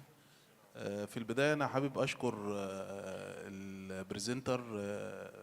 Very thanks for your very nice and very informative presentation. I have two questions.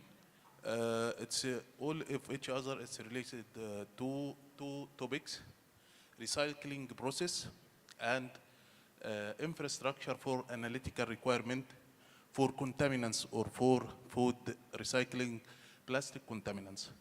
First of all, for analytical infrastructure, if there are any gap analysis happen in Arab countries related to the infrastructure for laboratories, also it's questions and recommendation to have gap analysis for the capability or for analysis of contaminant sources from recycling of plastic.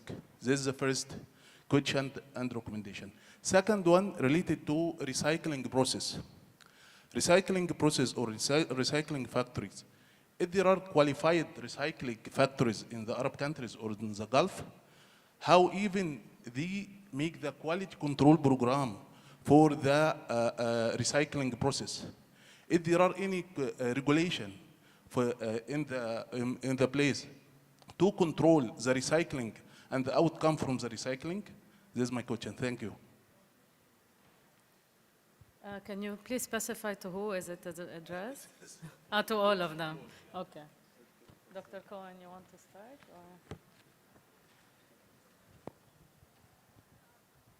Or? Yeah, so it's of course not possible for me to comment on availability of or the gap analysis versus the analytical capabilities in the regional countries. But from your experience, yes. How important it is and what can be done in the region to enhance? Yes, indeed, yeah. Yes, so when it comes to quality control, then the way the EU regulation has been developed is a focus on the critical control points from the EFSA opinion. And this is typically a holding temperature, a holding time, and a certain level of vacuum pressure. So those are the key things. If you are within that window, then it means that the decontamination efficiency that the method is supposed to deliver, that you deliver it or exceed it. And that means that you're safe because you address all the assumed presence of contaminants. And in terms of quality control, all this information is part of the compulsory documentation, like this compliance monitoring summary sheet and also the declaration of compliance that has to specify every batch number and also a reference to whether those parameters have been checked and if the outcome was okay. So it's really putting a layer of quality control on that and focusing on those key, well, say critical control points of the process. Okay. يعني أنت ركزت على الشغلتين الأساسيات اللي موجودة اللي لازم إحنا لما بدنا ننشر مثل هذه التعليمات ونطبقها نركز عليها.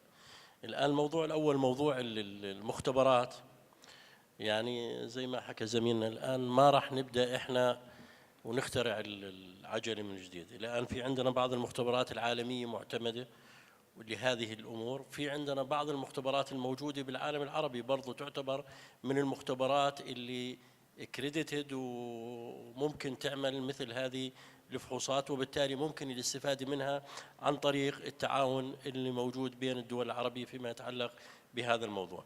الآلية بجوز كل دولة يكون في لها تجربة مختلفة عن التجربة الأخرى، لأنه طريقة التعامل مع مثل هذه المواد تختلف من دولة إلى أخرى، وبالتالي بحاجة لكل دولة أنه توضع الآليات والضوابط اللي مناسبة لها لغايات تحقيق اللي هو موضوع التأكد من أنه مثل هذه المواد تصل إلى مرحلة بالنهاية اللي بهمنا أنها تكون سيف وتكون الكونتامينانت الموجودة فيها إلى الحدود المسموح فيها فيما يتعلق بالليميتس اللي موجودة عالميا.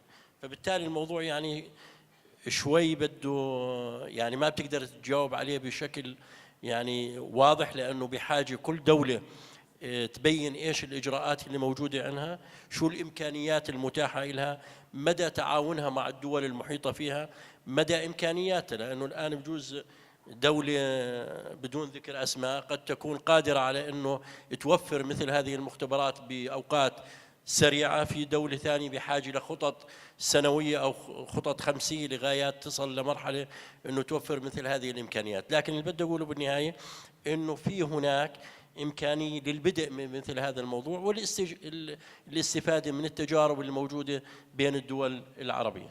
شكرا. So, دكتور أمجد.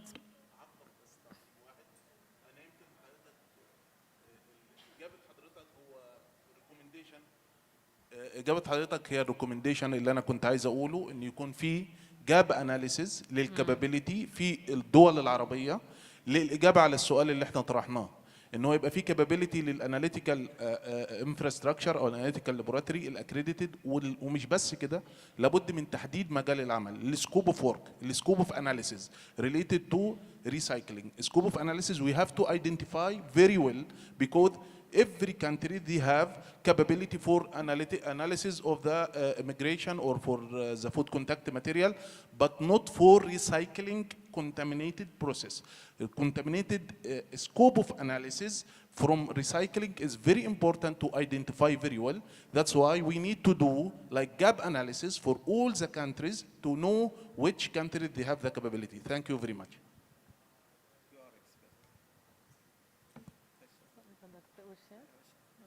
مهندس أحمد. دكتور جودة يعني طرح في الصميم. طبعا في 3 منظمات عربية لها علاقة بهذا الموضوع، أهمها المنظمة العربية للتنمية الصناعية والتقييس والتعدين باعتبارها الجهة المشرعة لوضع متطلبات وشروط خاصة فيها. طبعا وهذه بس بناء على الأستاذ الدكتور جودة أنه نتمنى من المنظمة العربية لإسمه أن تضع في حساباتها واهتمامها هذا الموضوع بدءا من عملية اتفاق، سواء كان عقد اجتماع أو ندوة مشتركة لجميع الدول العربية يتم خلالها عرض التجارب كما ذكروا الزملاء، تجارب الدول العربية ما هي أنجح تلك التجارب، بحيث يتم اعتبارها نموذج، ومن ثم يتم تطبيق هذه النموذج وصولا إلى تشريع عربي موحد. شكرا. مهندس عليا. ومثل ما ذكر الأخوان الزملاء طبعا إلى الدكتور جودة فيما يتعلق بهذا، ممكن أنه هو السؤال يوجه إلى الهيئات التشريعية في الدول نفسها المعنية بسلامة الغذاء، هذا السؤال، وقد يكون بناء على طلب خاص أيضا إلى المنظمات سواء كانت إقليمية أو سواء كانت دولية، بحيث أنه يضع هذا الموضوع ويعطى أهمية مع استعراض تجارب الدول في المنطقة. طبعا الدول قد يكون مثلا تجربتين ناجحتين، يمكن دولة الإمارات العربية المتحدة والمملكة العربية السعودية. أنا ما أتكلم على جاب أناليسيس ريبورت، أنا أتكلم على أسسمنت أسسمنت ريبورت على اللي هو شو اسمه الكرنت سيتويشن الموجود في هذه الدول، ومن بعد ذلك تعميم هذه التجربة على الدول الأخرى من خلال المنتديات المهنية الخاصة بهذه المواضيع. Okay. So just in summary of what Engineer Ahmad and Dr. Ali said, it's the importance is to work as well, like to request the support of the regional organization like ETSMO, for example, to add this on the agenda and to do an assessment or a gap analysis, but also an assessment of what is the current situation in the region in terms of laboratory capacities, testing capacities, and to see the best practices in each country, and maybe to benefit from the experience of the countries that are already developed in that area. Yes. Even that request can be raised within the technical committee itself, within the technical committee, and it takes its route until getting the standardization. Okay. Are there any other questions? Yes, please. Dr. Sonia. If you can introduce yourself shortly as well, please. Okay, hi, good morning. Thank you so much for the speakers for giving us insights about what's happened in their respective countries. I'm Engineer Sonia. I'm a plant policies and regulation expert from Abu Dhabi Agriculture and Food Safety Authority. My question is for Dr. Bastian.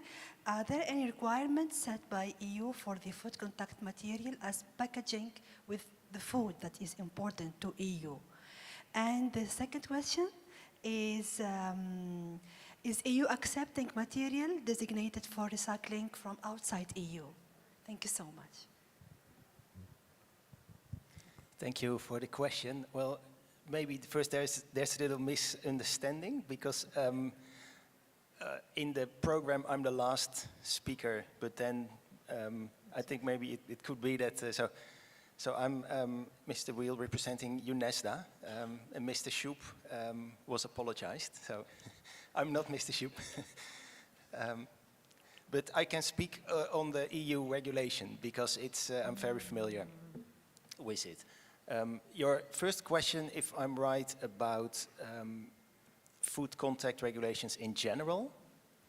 Yes, so for sure that exists. That's the 1935-2004. It's a framework regulation, and below that is also a virgin plastics regulation, which is harmonized across all EU member states. It's very comprehensive regulation. When it comes to other materials, not a topic today, but for example, metal coatings, then there is no harmonized regulation, and it's all governed by national member state regulations. And it's maybe good to mention that this framework, it's under revision as well. So there's a big project by the responsible ministry in the EU Commission to revise this framework regulation, which is a multi-year project. Then your second question, whether materials or let's say feedstock, it's either feedstock that will be used for recycling, decontamination as an input, whether that would be approved in EU or allowed. And the other would be if you have a recycled material, recycled outside the union, whether that would be legal to use inside. So for the first part, when you talk about feedstock from outside EU, yes, it is allowed, but if you go back to my presentation, I show this Article 6. So the requirements that are given in that article must be obeyed. And one of the requirements there is that the input materials are compliant to this 10/2011, to the Virgin EU Plastics Regulation. So let's say it comes from a country that follows EU regulation. That's a one-on-one. So I know Gulf or Turkey, for example, they have adopted or very similar. So then you know that the input is similar. But if it comes from a totally different country that may not even have detailed food contact regulations, then it's more difficult to prove. So that's then, yes, it's allowed, but there are some caveats because you have that, that requirement that the input material has to be compliant to 10/2011.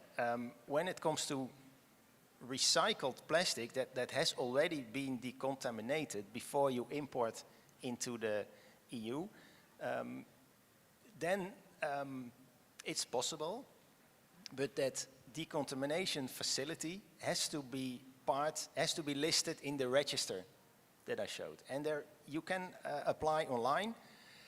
Also, the link is in my presentation. And you can register, and you will be in the register, but you also need this EFSA opinion. And now the new regulation has put on top the requirement that the recycling facility has to be inspected by the national competent authority. So then you're in the hands of the relevant national authority, which in some cases is okay, and in some cases I know it can be more difficult to get that going. I hope that answers the question. Thank you very much. Okay. Are there any other questions or comments for the speakers? Maybe Dr. Sarah, you want to say something, or because you're a big stakeholder, an important stakeholder in that area. So thank you very much. My name's Sarah Jackson. I'm the Technical Director for the Circular Packaging Association here in the UAE. And I also act as a technical advisor for the National Circular Packaging Committee under the Federation of Saudi Chambers in Saudi Arabia. And we're a cross-sectoral value chain of companies, from polymer suppliers through the chemical companies, through packaging, brand owners. We have retail, we have e-commerce members in that association. Our main aim is to look at the development of the ecosystem that will allow for circularity of packaging materials. So we're talking about sustainability guidelines in terms of reuse, refill, recycle. What does recyclability look like? What are the standards and regulations that support that? But further to that, what is the ecosystem that needs to be developed? So for instance, you need source segregation. You need to have, as Dr. Ahmed said, you need to have consumer awareness on how to recycle. What are the right materials to recycle? How to keep materials uncontaminated. Then you need the technology and infrastructure, the capacities for mechanical recycling and eventually also for chemical recycling.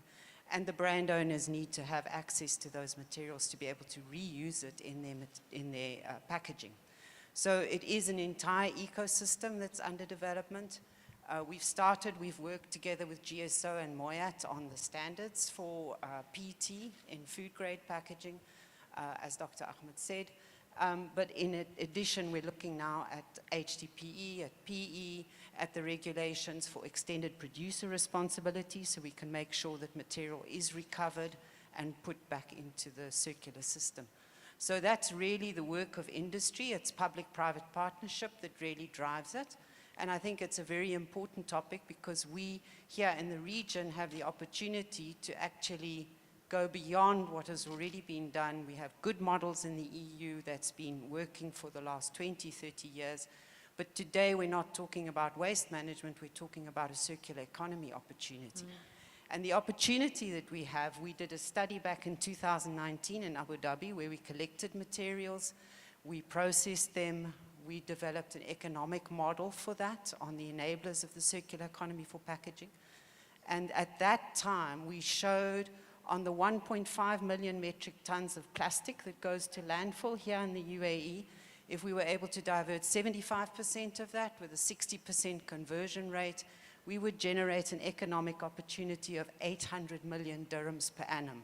And bear in mind that in 2019, we were talking about an oil price of $40 a barrel. So there is definitely a big economic opportunity, and that opportunity will drive the cycle to develop, not alongside the regulations, but also the ecosystem, the investments, the infrastructure that will allow us to really make this work. Thanks. Thank you very much for your inputs. Do you have any comments? If you can give just one last recommendation regarding, like, because it's of course it's an ambitious project. It's gonna take time to implement.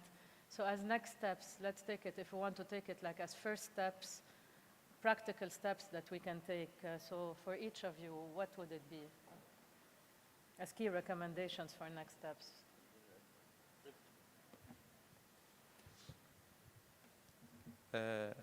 يمكن التوصية اللي ممكن نتكلم فيها اليوم محتاجين إلى دعم الشركات اللي مختصة في هذا المجال. اليوم احنا مثلا معنا التحديات اللي نواجهها عدم وجود مراجع اللي هي معتمدة في تحليل المواد المعاد تدويرها واستخدامها الآمن في الغذاء. دعوة مفتوحة للشركات المختصة لتقديم أي evidence ليضمن سلامة استخدام هذه المواد المعاد تدويرها في مجال نتكلم احنا اليوم يمكن نتكلم عن الغذاء.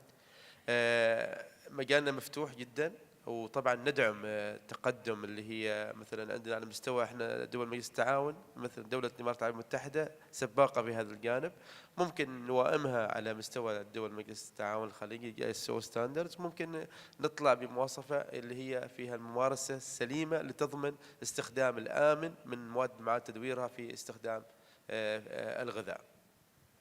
Okay, so the key recommendation is that basically a collaboration between the Sultanate of Oman, the government, and the private sector on everything needed to basically develop the framework, like testing of recycling material, evidence, scientific data. So the door is open also to the private sector to collaborate with the public sector in that area. يعني اللي بدي احكيه انه هذا العمل بحاجه لتضافر الجهود، بحاجه انه نكون واعيين لما نصدر مثل هذه التعليمات لوجود معايير واضحه ودقيقه للتاكد من مامونيه وسلامه المواد المعده للتلامس مع الغذاء، لانه احنا بيهمنا بالنهايه انه يكون في عندنا مامونيه لتلامس هذه المواد مع المواد الغذائيه. So for Dr. Amjad, like the key recommendation is to have a clear criteria for the safety of these recycled materials. And of course, this goes with the scientific data and again, a collaboration between all the relevant stakeholders to ensure that all the scientific data and information is available. Yes, I was going to say the same thing indeed. Collaboration between the different stakeholders, either governmental or private sector, it's key to bring it forward. But I also have the feeling that the momentum is really gaining. The fact that we even have this session today, that we have a large audience, and we're talking about this today as an illustration. Thank you. Thank you. طبعا مثل ما ذكر بقية الزملاء نشدد على التعاون المفترض أنه يكون ما بين المشرعين وما بين الشارع التجاري والصناعي، إضافة على التأكيد على توحيد التشريع. يعني هنا نتكلم على أهمية توحيد التشريع بحيث لا نخلق عوائق تجارية على حركة البضائع من منطلق ككتلة خليجية على سبيل المثال. فهيئة التقييس الخليجية احنا نسعى للعمل تحت مظلة هيئة التقييس الخليجية بحيث أن يكون عندنا تشريع خليجي موحد، وهذا التشريع طبعا يكون مبني على أسس علمية طبعا ومأخوذ يعني مثلا حتى بالشراكة مع الأنظمة القائمة حاليا، ومثل ما ذكرت بحيث أنه يضمن الشفافية وعدم مثل خلق عراقيل لحركة الحركة التجارية في الشارع. شكرا. شكرا. So Dr. Engineer Ali mentioned the importance of collaboration as well between the public and private sector, and he emphasized an important point, which is the alignment of regulations in the region. So under the umbrella of the GSO, so with the GSO standards, to harmonize all the criteria and all the framework in the different markets. And it should be based, of course, on scientific data and it has to be also a transparent process. So it has to be a transparent collaboration. شكرا. طبعا ثلاث كلمات أو ثلاث توصيات. أولها أثمن ما طرحه الزملاء حول المسائل المتعلقة في موضوع وجود تشريع فني موحد يحدد الضوابط الخاصة بعملية الريسايكلينج وبشكل متكامل وبما يعمل على سهولة التطبيق لكافة الأطراف. يعني الجانب الآخر وذكرتها قبل قليل أنه مهم التوعية. هذا جانب آخر يجب أن يركز عليه الأطراف سواء كان الجانب الحكومي أو الجانب القطاع الصناعي والتجاري أن يبذل جهدا في عملية توعية المجتمع بالتقليل من استخدام المواد البلاستيكية. الجزء الآخر وهو المختبرات. المختبرات يجب أن يتوفر فيها إمكانيات كبيرة لعملية فحص ما بعد الريسايكلينج. يعني وماذا بعد؟ أوكي، وضعنا تشريع فني يعمل الضوابط، وجود منتج قائم بحد ذاته، ولكن ماذا يؤكد لنا من مدى مأمونية هذا المنتج؟ فوجود المختبرات تقوم بعملية التأكد من مأمونية هذا المنتج بعد الريسايكلينج وعلى المدى البعيد، بمعنى ليست محصورة في فترة زمنية قياسية معينة، ولكن على فترات متباعدة، خصوصا فحص هجرة المواد من هذه المواد بما يضمن استمراريتها ومن ثم أيضا الحفاظ على صحة المستهلك والبيئة. شكرا. شكرا مهندس أحمد. So the important is of course the harmonization of standards and to have a standard that can be easily implemented. Also raising awareness by the public and private sector to the consumers on the use and reuse of plastic material, as well building the capacity of laboratories to ensure the safety of recycled products, and on the long term, for example, for the testing of all the material of food contact material, the migration of food contact material. So these were the key recommendations of our speaker today. Does anyone in the audience have any comment, any last question before we close the session? Okay, I see one question.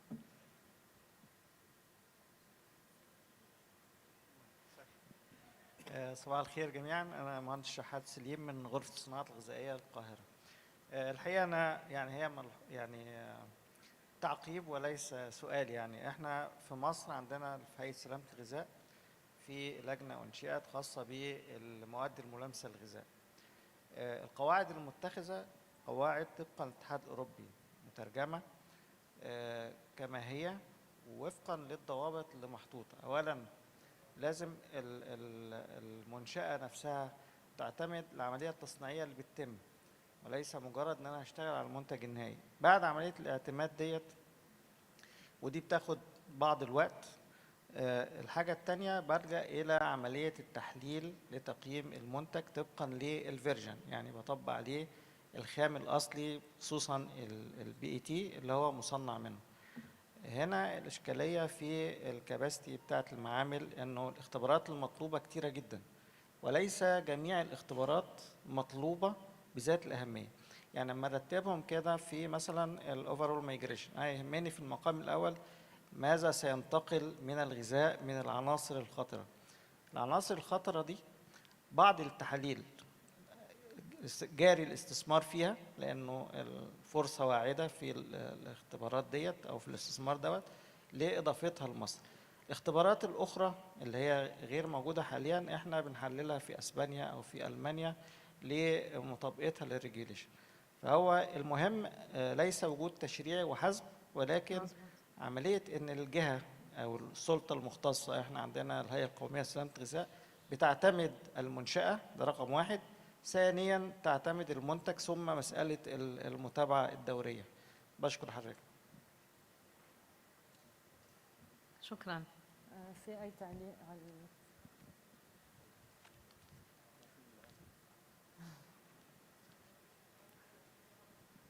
شكرا. الهدف كمان انه دكتور مصطفى. Thank you very much. My name is Mustafa Batir. I'm working with the Coca-Cola company. If I would like to add on Engineer Shahad that here in United Arab Emirates, the local framework for the regulation is based on two, the European Union and also the United States, the US FDA technology or methodology. And to overcome the gaps that highlighted by Dr. Joda and other expert speakers, that UAE, they build on the international expertise. There are laboratories operating worldwide. For example, if the laboratory operates or the certification body available in Europe, they have their branch here in UAE or in Saudi or elsewhere. So they have the expertise. They can easily analyze all the parameters demanded by the European regulation or US regulation, and they can provide certification body for the producer of plastic. So we as a company, what we do, we buy the raw material from the suppliers who are operating normally in the Gulf or elsewhere. And those suppliers, they have certification of conformity. And this certification of conformity that meet the criteria of Europe or US is issued by a accredited laboratory by Saudi FDA or United Arab Emirates. And that way they overcome the technical issues. So really I admire the United Arab Emirates methodology where they acknowledge both the European and the US FDA regulatory framework that really enable to open the door and to overcome the trade barriers. And they build on the expertise that already exists in this area. So we didn't face any challenges. The product is available in the market since historically a long time ago without any challenges. And I think that there is a room to copy the expertise that's available in these countries. Thank you so much. Thank you very much for providing this example. And Engineer Ahmad, do you want to comment on that? No? Thank you. المشاركة مع دولة الإمارات to integrate their system about referencing to laboratories from نعم. other countries. هي ذكرت سونيا أيضا من هيئة أبو ظبي وأيضا أنه وجود شراكة حقيقية فاعلة يعني توفيرا للكلفة والجهد والموارد في إعداد أخذ التجارب الناجحة من الدول بحيث يكون سهل بقية الجهات الأخرى وليس البدء من الصفر. وإحنا نعول على الكثير من تجارب الدول من جهة، وأيضا كما طرح الدكتور مصطفى يعني أيضا أنه دور أنه مهم مشاركتهم ومساهمتهم في هذا الموضوع، ونحن فقط بانتظار ما يرد إلينا من مقترحات وأيضا مرئيات في هذا الجانب. شكرا. شكرا. So I would like, there's also a question. نعم تفضل. السلام عليكم، معكم الدكتور عبد الغني عزي من المملكة المغربية، وأنا رئيس مدير مراقبة المنتجات الغذائية بالمكتب الوطني للسلامة الصحية للمنتجات الغذائية. أشكر الأخت رولا على هذا الاجتماع وجميع المتدخلين في الموضوع، وأظن بأنه المداخلات كانت كلها في مهمة جدا، والتوصيات لحد الساعة هي مخرجاتها في حد ذاتها أنها ستعود بالنفع فيما يخص التشريع في الوطن العربي. لكن أنا أظن على أنه حاليا أظن أن الاتحاد الأوروبي هو من السباقين فيما يخص تقنين وهذه العملية تدوير التلفيف. لكن لابد أننا فإحنا في الدول اللي حاليا نناقش هذا الموضوع علينا أن لا ننسى لأن هذا التقنين الحالي ممكن يوما ما أنه سيصبح عائق فيما يخص منتجاتنا لولوج السوق الأوروبية، وبالتالي علينا أن نشتغل بجد. وإذا قررنا أن نعد قوانين وتشريعات وهذا واجب علينا، لابد أننا أحبينا أم كرهنا لابد أننا نشرع هذه العملية فيما يخص تدوير التلفيفات، لكن لابد أن نضع لها أسسها. من بين الأسس الأولى أولا لابد أن نشارك المستهلك. حاليا وجب علينا أن تخرج هذه المواضيع من الصمت وأن من الرفوف وأن تناقش في جميع الدول العربية. أولا محليا مثلا في المغرب هناك مناقشات كثيرة بين المهنيين والسلطات الرسمية، بين المهنيين وكذلك والمستهلك. ومن بعد لابد أن يكون تشاور إما جهوي إما على الصعيد الوطن العربي من أجل الخروج بمعايير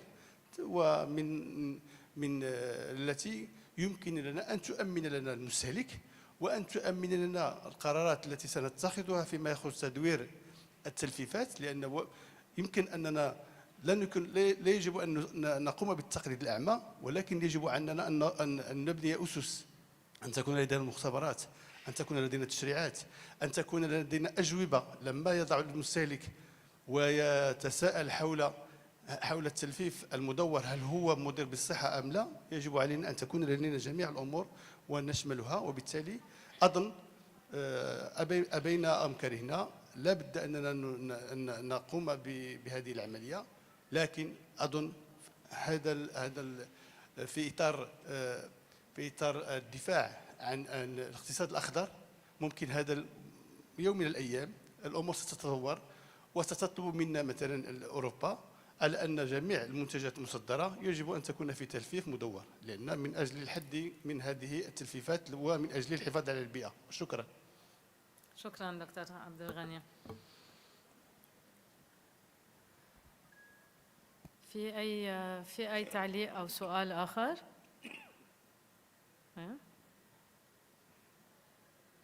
Okay. So I think there are no more questions in the audience, and you all gave your recommendations. So with that, we can close this session. I would like to thank all of you for your kind participation and for your collaboration on this session, and for all the participants as well for their comments, for their contributions. And I think after all the recommendations, we see there are many regulations that are going or in the process of being developed or amended. So I think this is going to give a lot of work to the private and public sector, and a very good collaboration as well, a nice work stream for the upcoming period. So with that, I want to thank you all for your participation, and so we're going now to have the lunch break.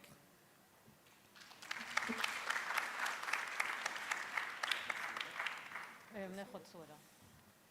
وينه ممكن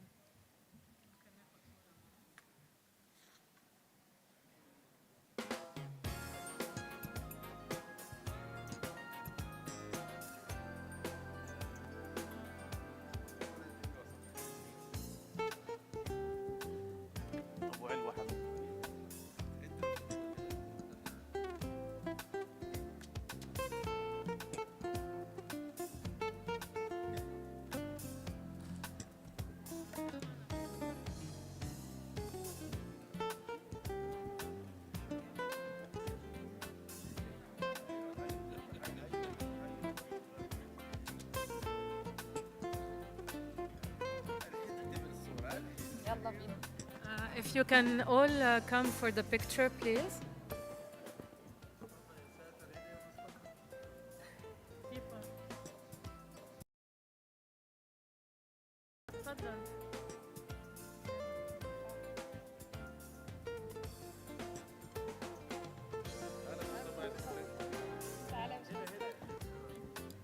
بيمشي حالهم؟ ايه بيمشي الحال.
Check.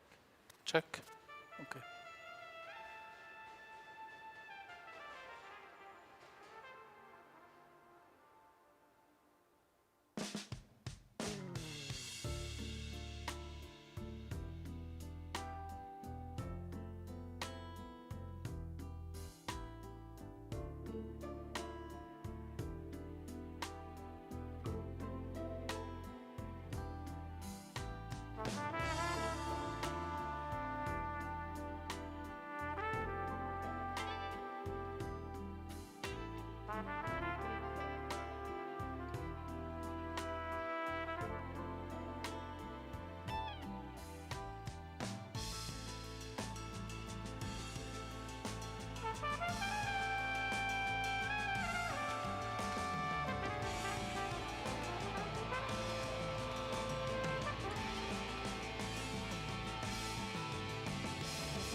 من برا.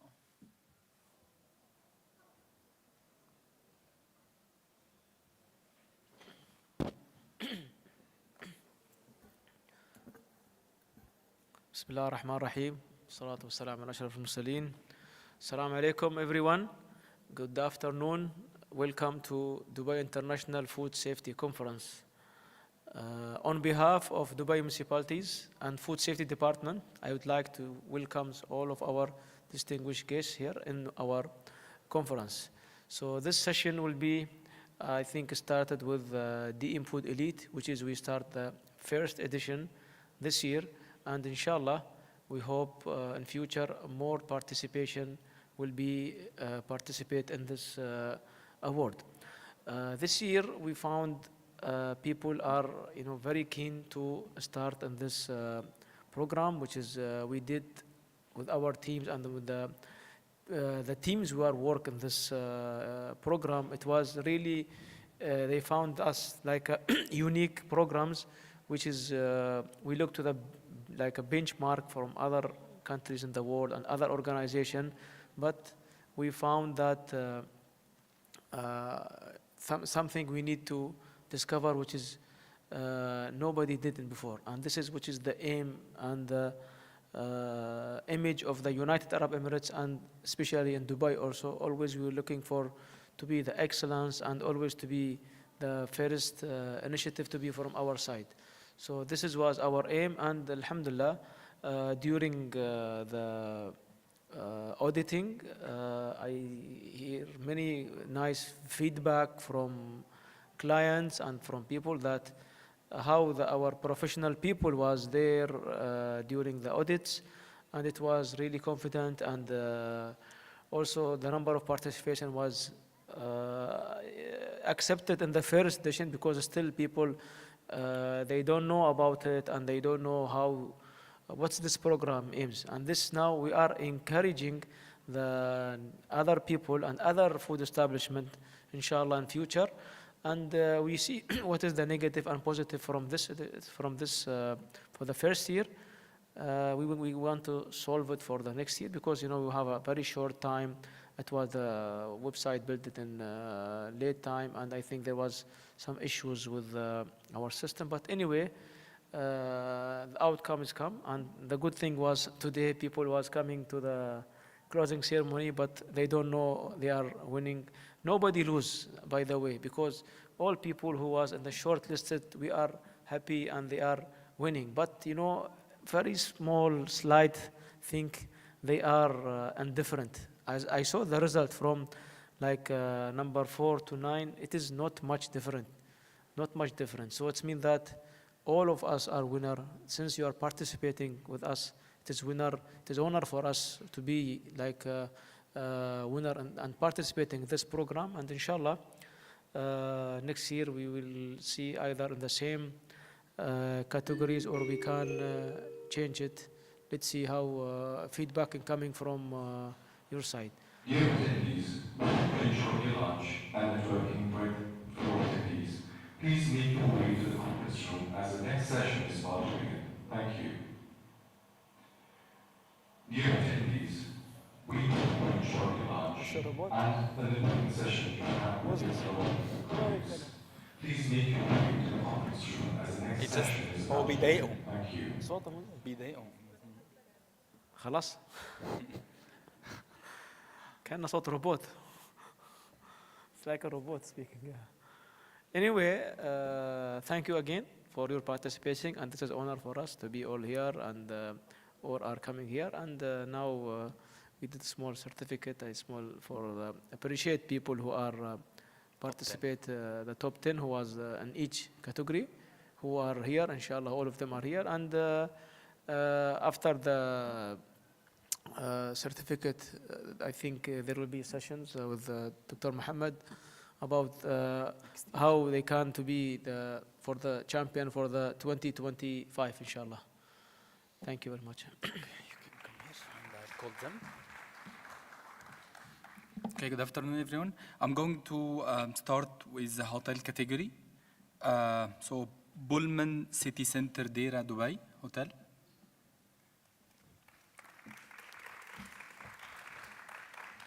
تطلع تتصور مع حضرتك.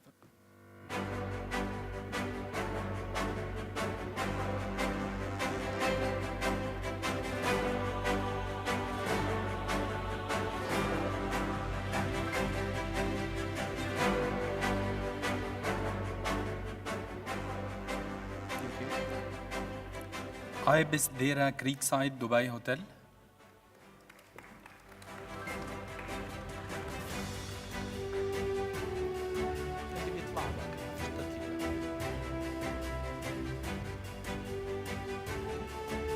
This is a random order, huh?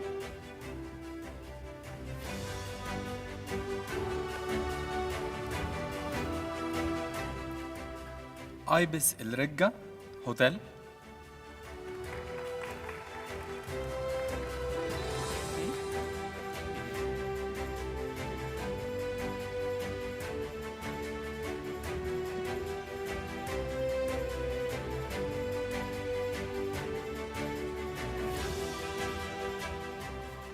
Hampton by Hilton, Dubai Airport.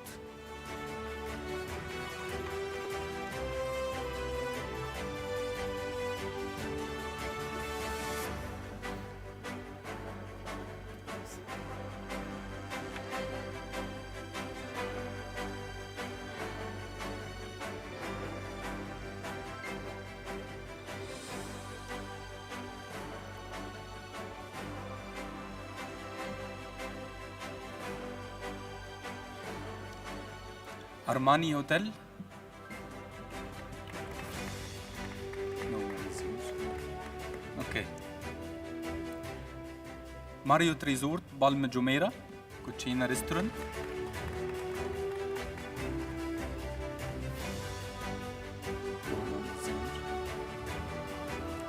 Mercure Hotel Suites and Apartment, Day and Night Restaurants.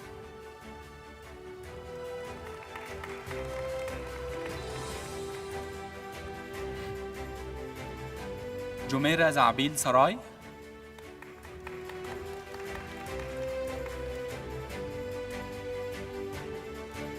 Swiss Hotel El Ghoreir.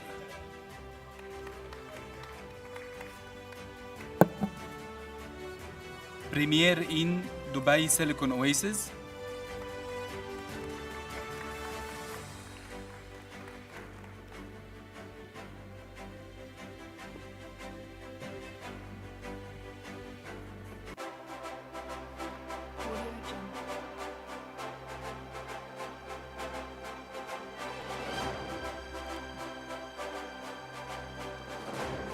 Sofitel Dubai. Mercure. Okay, you can go.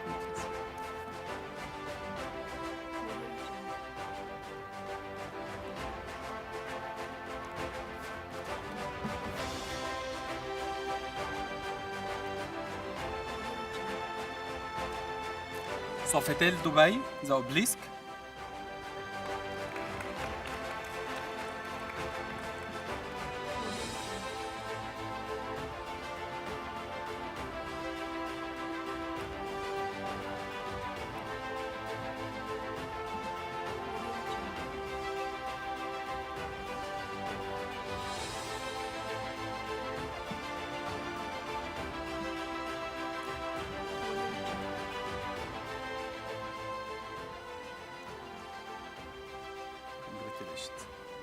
Okay, now the standalone restaurants category. Start with Bab El Mansour.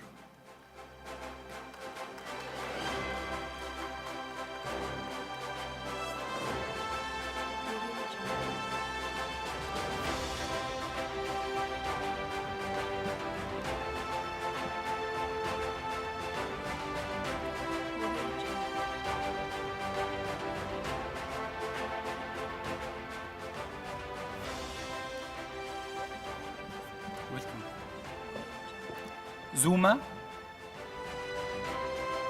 Zuma restaurant.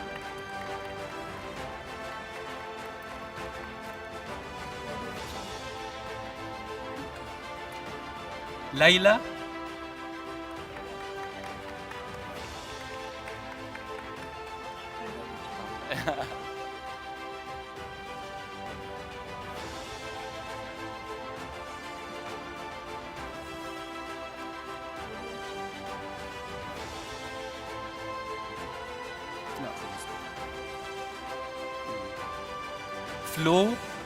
Flow restaurant.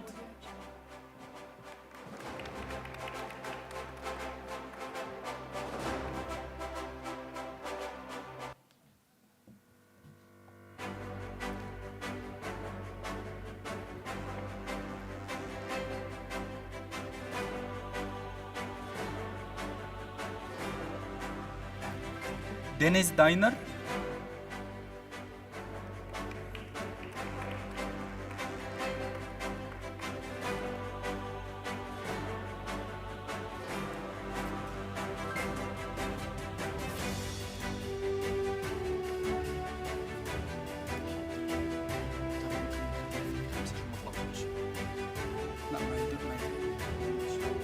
Social House restaurant.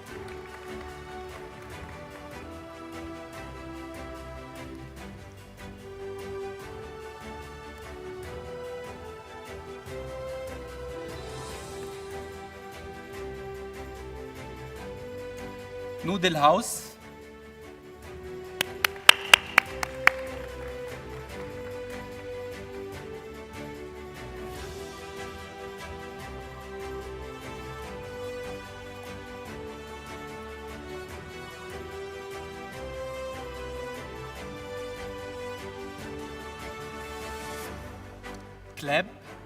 Clap restaurant.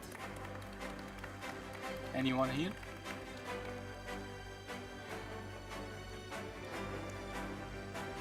Lupin quotidien النخيل.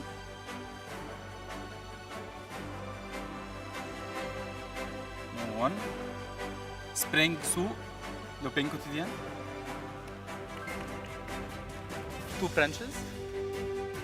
It's 2 certificates for 2 branches.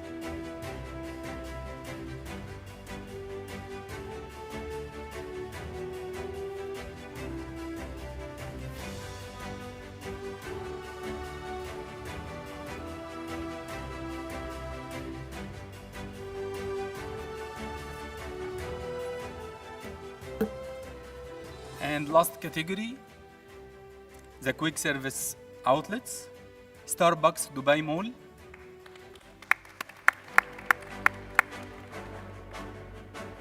Anyone here? Same. And Mirdif City Center. So Starbucks Dubai Mall, Starbucks Mirdif City Center. Check. check as well.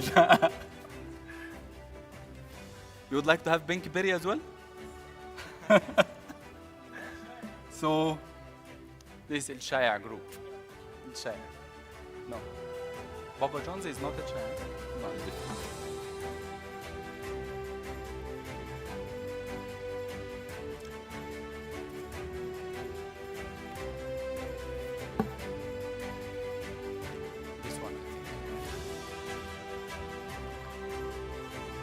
Baba John's.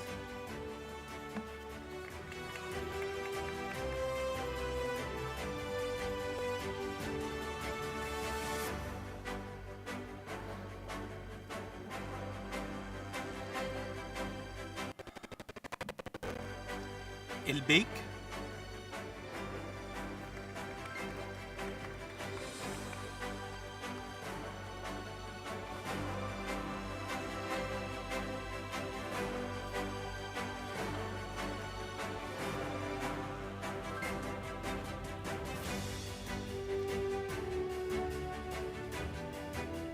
ماكدونالدز.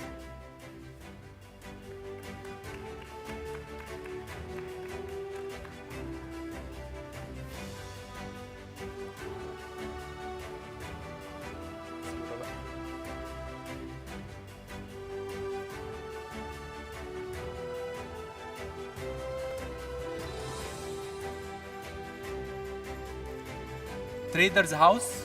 وورلد تريد سنتر. Traders House. Inside World Trade Center, no one is here. Subway. Subway Meredith City Center. Okay. So only just في مريض وصلوا دلوقتي ممكن نديهم شهادة. One final certificate. Marriott بالم جميرة.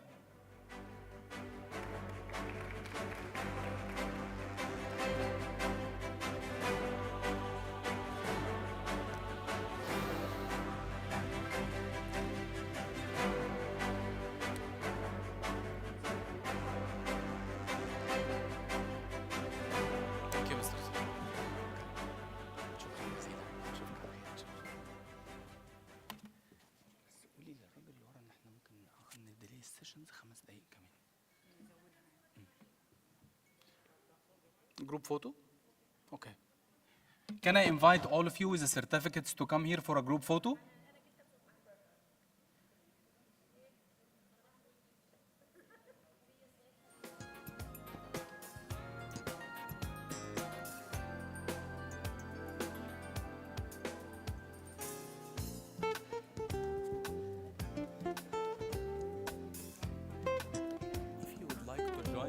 And you can use any dummy certificate now for the group photo, and you can join as a representing Bab al-Mansour.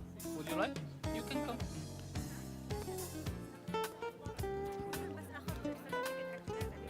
أكيد.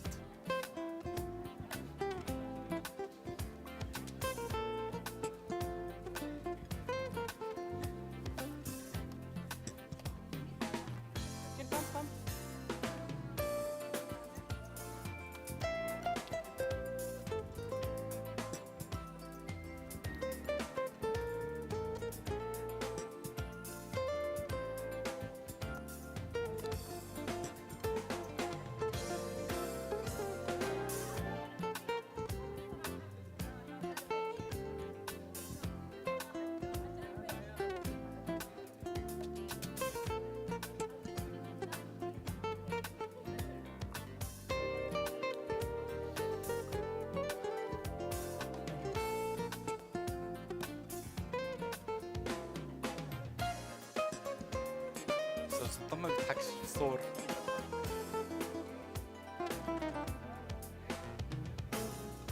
هو الوقت ده مين هيحاسب عليه السيشن ده؟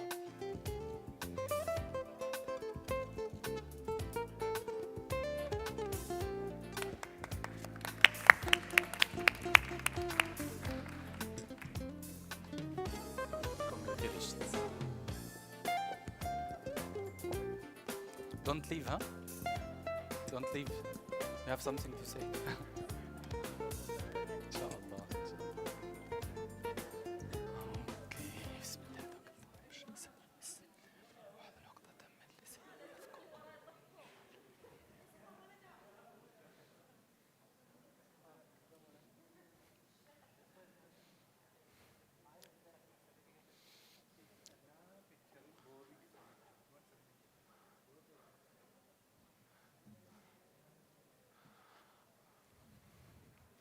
Okay, good afternoon again. and congratulations for all winners for the first round of Dubai Municipality Food Elite Program. This session is mainly dedicated to give you an overview about some of what we have noticed during the first round and give you a very quick highlights and very quick points to consider while applying in the upcoming round of this specific program. But before start, because usually after attending so many sessions and after a few days after the conference, you may start to forget what you have heard or listened to during this conference. So I need to leave you with 3 words to memorize. 3 words, okay? The first one is journey, and I'm going to explain it. Process, and so what? So again, what are the 3 words? I couldn't hear. Journey, then process, then so what? Okay? Type. Today, at the opening session, we had the awarding ceremony. Out of these 30, which is the top 10 finalists in each category, only 3 got these first and second and third place winners. Just a very brief history about this specific program. This is not a competition. This is not only a competition. It's a program, and this is the essence of the program. It's a program designed to enhance the maturity level of practice you are already having in your own entities, okay? Which means it's not once you won one time, so next year you are not going to apply. You can apply on the next year, because if it's a competition, so it's win or lose. But actually, in this case, it's a kind of assessment, and I'm going to show you in one slide how we are going to assess, or how your performance already assessed against different levels of maturity model. And for all of you who already have been through this specific experience, you may have noticed it's not an audit, it's not an inspection, and you can confirm this. So audit means conform or non-conform. And inspections, you have violation or you don't have any violation. But assessment means, let's say on a scale from 0 to 100, this is your current level of maturity of your practices. There is no right and wrong in this specific case. Which means if you are on the second level or even on the third level, it means you still have one more level to go. Okay?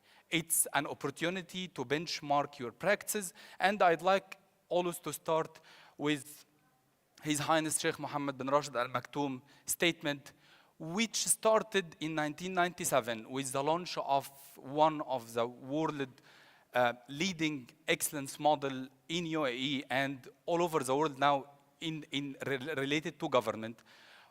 The race for excellence has no finish line, which means it's not we already won this year, so we're not going to apply. We are the best in this category. No.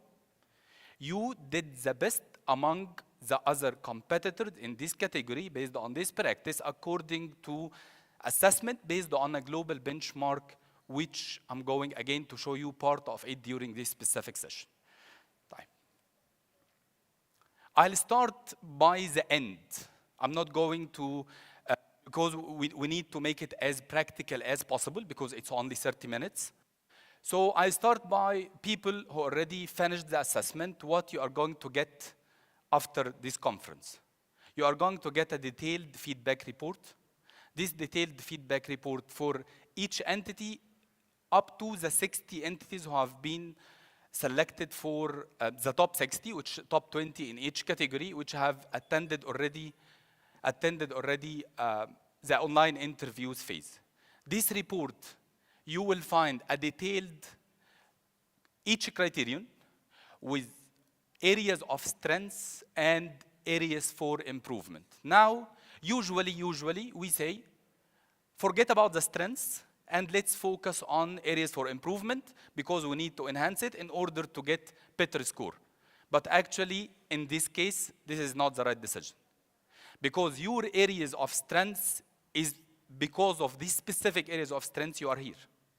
Okay? Which means if you didn't focus anymore about these areas of strength, it will end up by moving to an areas for improvement. So the message is very clear. Please focus on both areas of strengths, which means you need to do more of these specific points. Can you make it silent?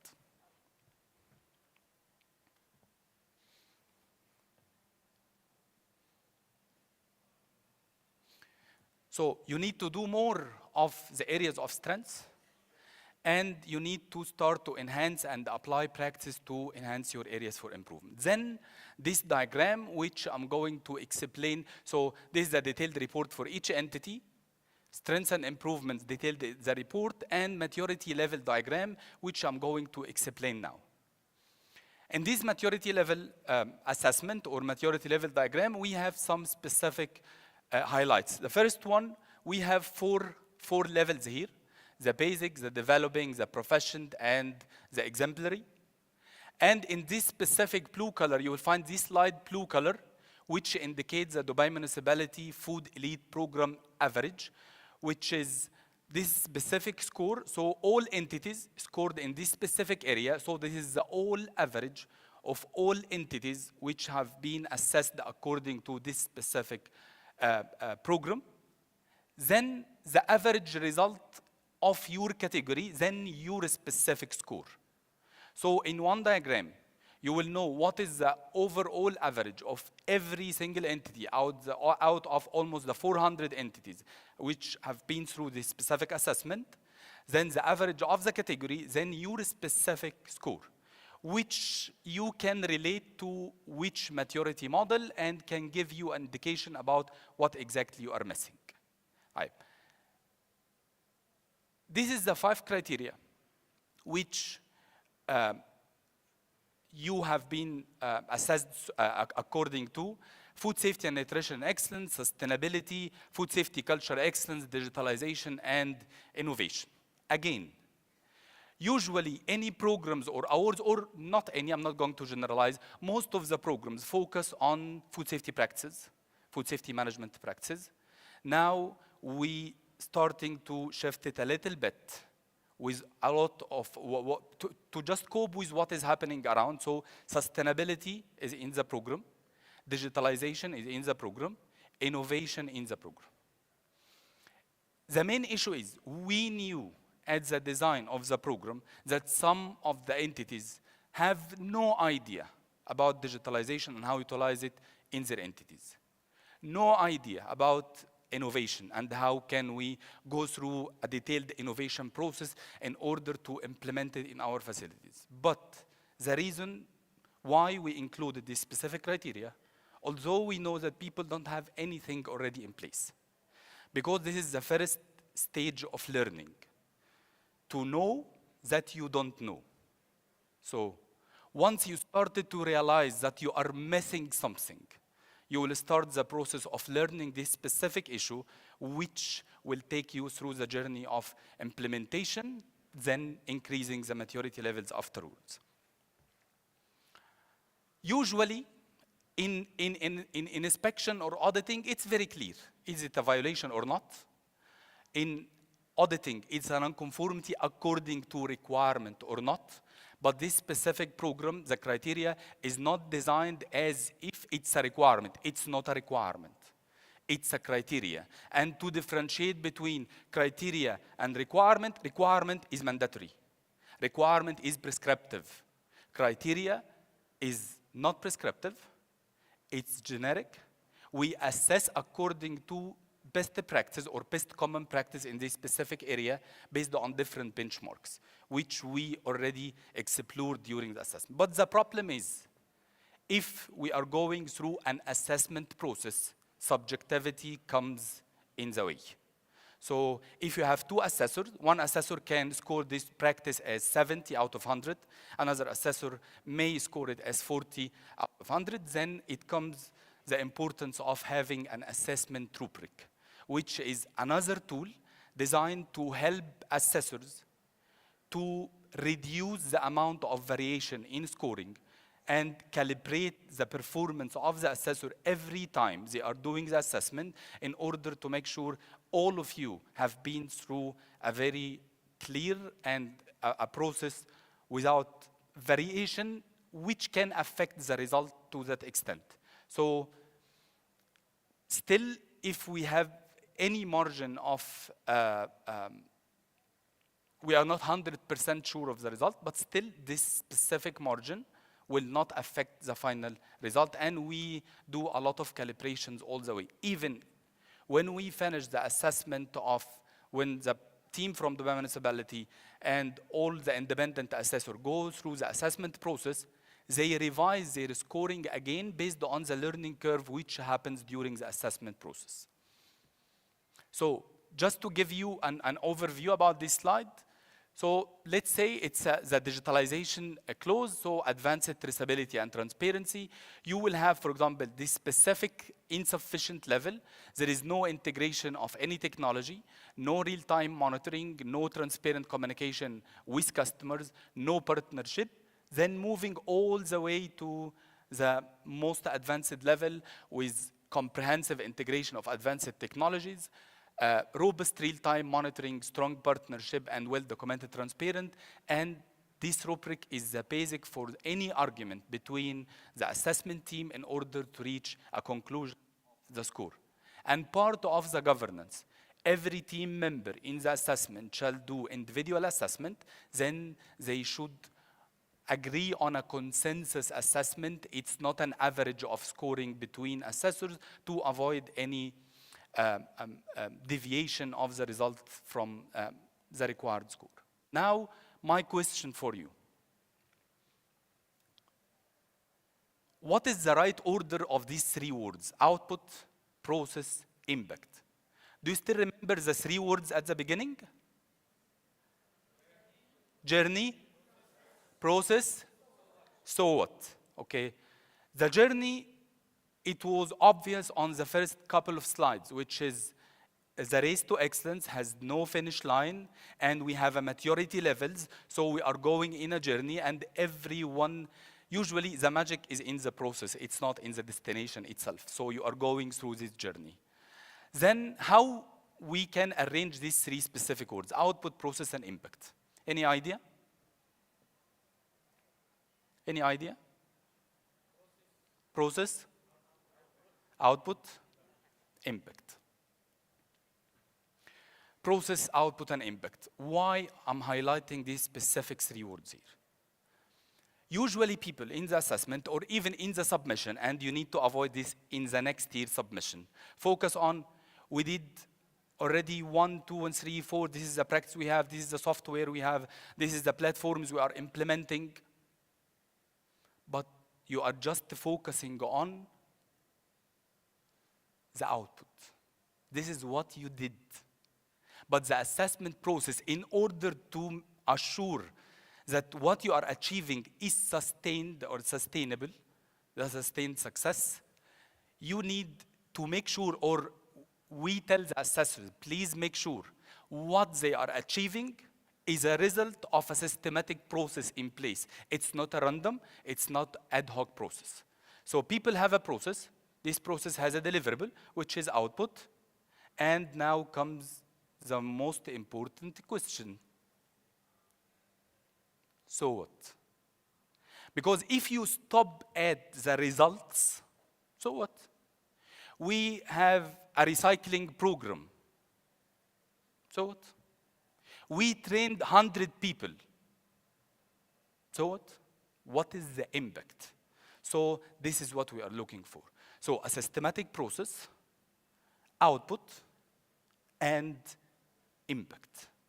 Focusing on this way, focusing your effort in these specific three dimensions will make you even regardless the program, regardless if you have a program or not, it's the systematic way of sustaining your success.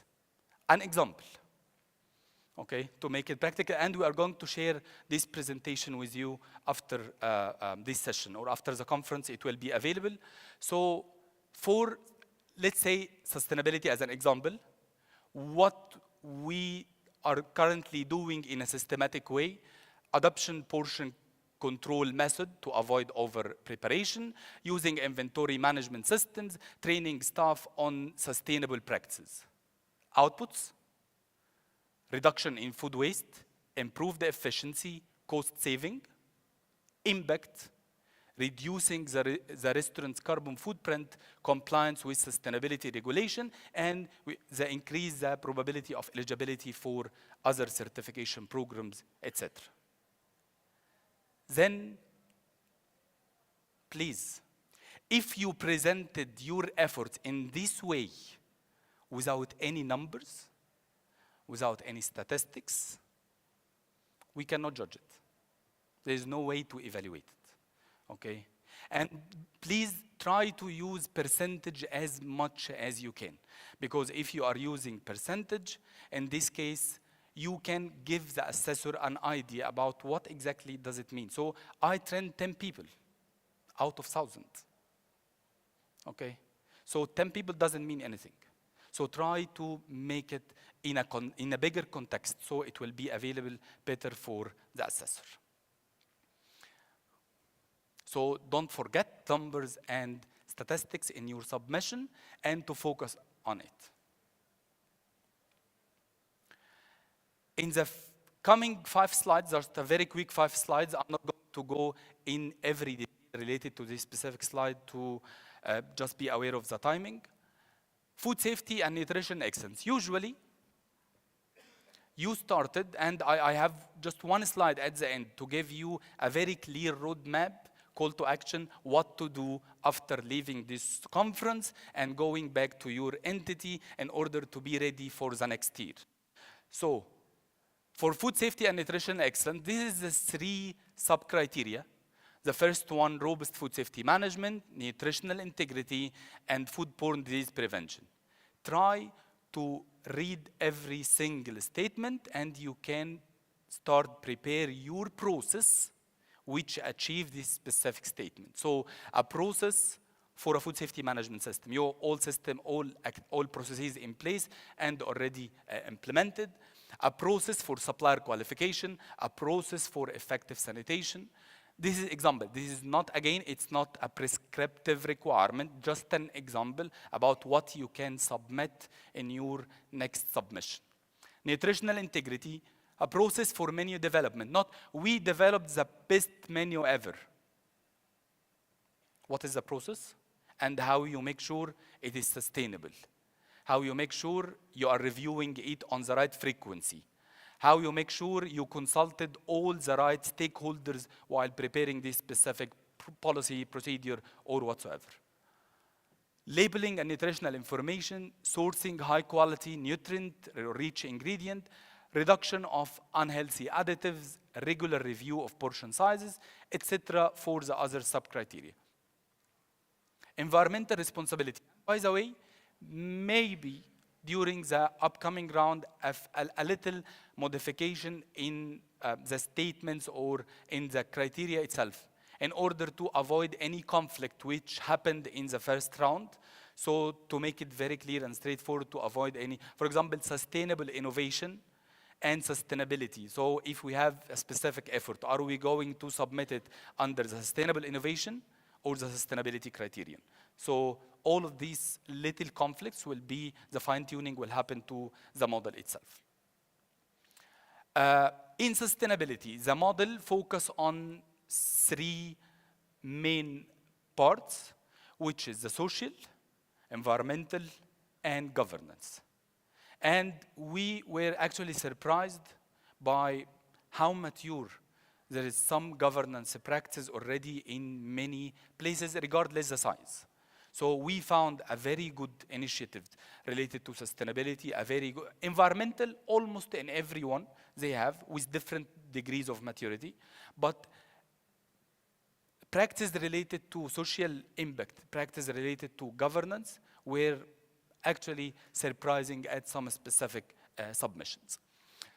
So again, I leave you with energy efficient equipment usage, waste management and recycling program, water conservation practice or process, sustainable sourcing, social impact, for example, the community engagement initiatives, diversity and inclusion, governance practice.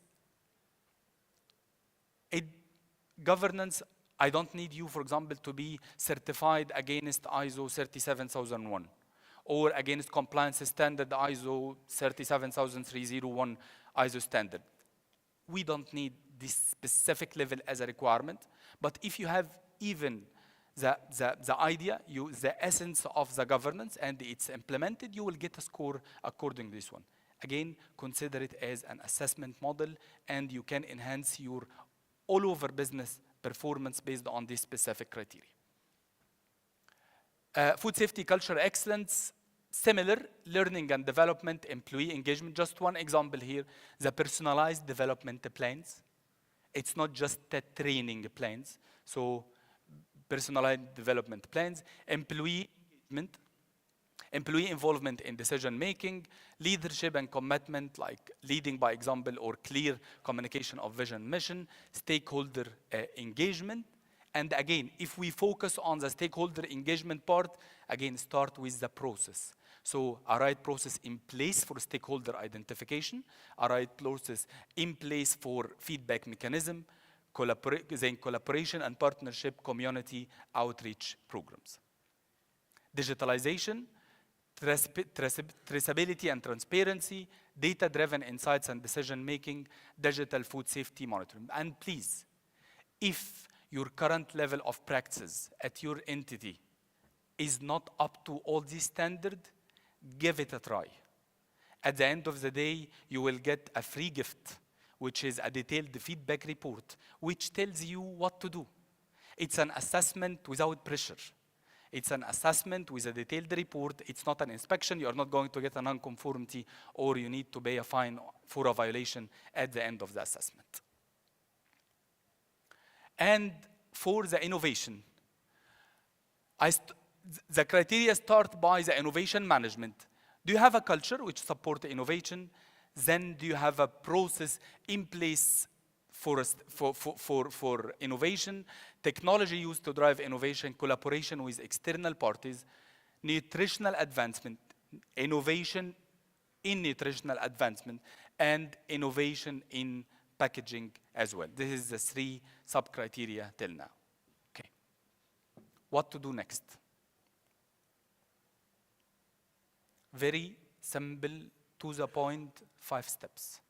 Step number 1, you need to have a team and identify the accountabilities, the responsibilities for every person. This kind of project, this kind of improvement, it's not a one-man show. It needs a team. For example, one of the practices, some entities, they identify one person for each criteria. So for each criterion, there is one person. So one team member responsible for the innovation criterion, one team member responsible for the digitalization, etc. Or you can make it in a different way, but the very early starting point is to have a right people, the right team managing this specific submission process. Self-assessment, don't start by writing the submission. Please do a self-assessment based on the criteria, and we are going to avail all the assessment rubrics for you, so you can use the same rubric which you will be used by external assessors in order to evaluate your business. So you will have the rubric, you can do a self-assessment. Based on self-assessment, you will identify gaps, then identify action plans. While fulfilling the gaps, please fill it by a process, not by an action or activity. Again, process is a key. Monitor, collect information as a result of the monitoring, do the analysis, and based on the result of the analysis, do the evaluation.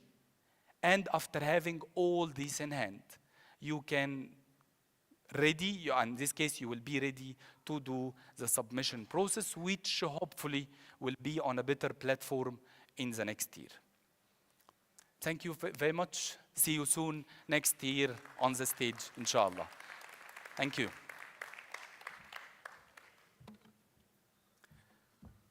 Unfortunately, I'll be the host. So you will see me again for the next 2 hours here, moderating the next sessions. Okay? Unfortunately for you, not for me. It's a pleasure for me. Any questions? Any questions?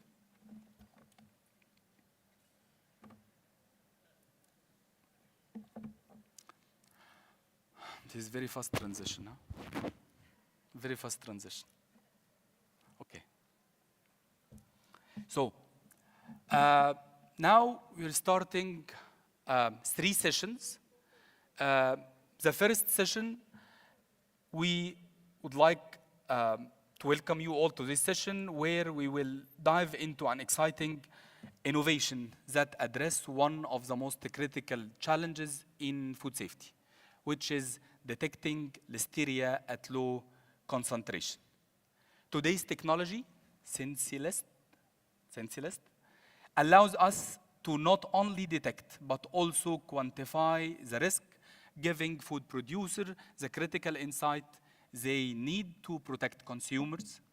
Our speaker, Heidi Camilla, is an expert in food safety and microbiology with over a decade of experience.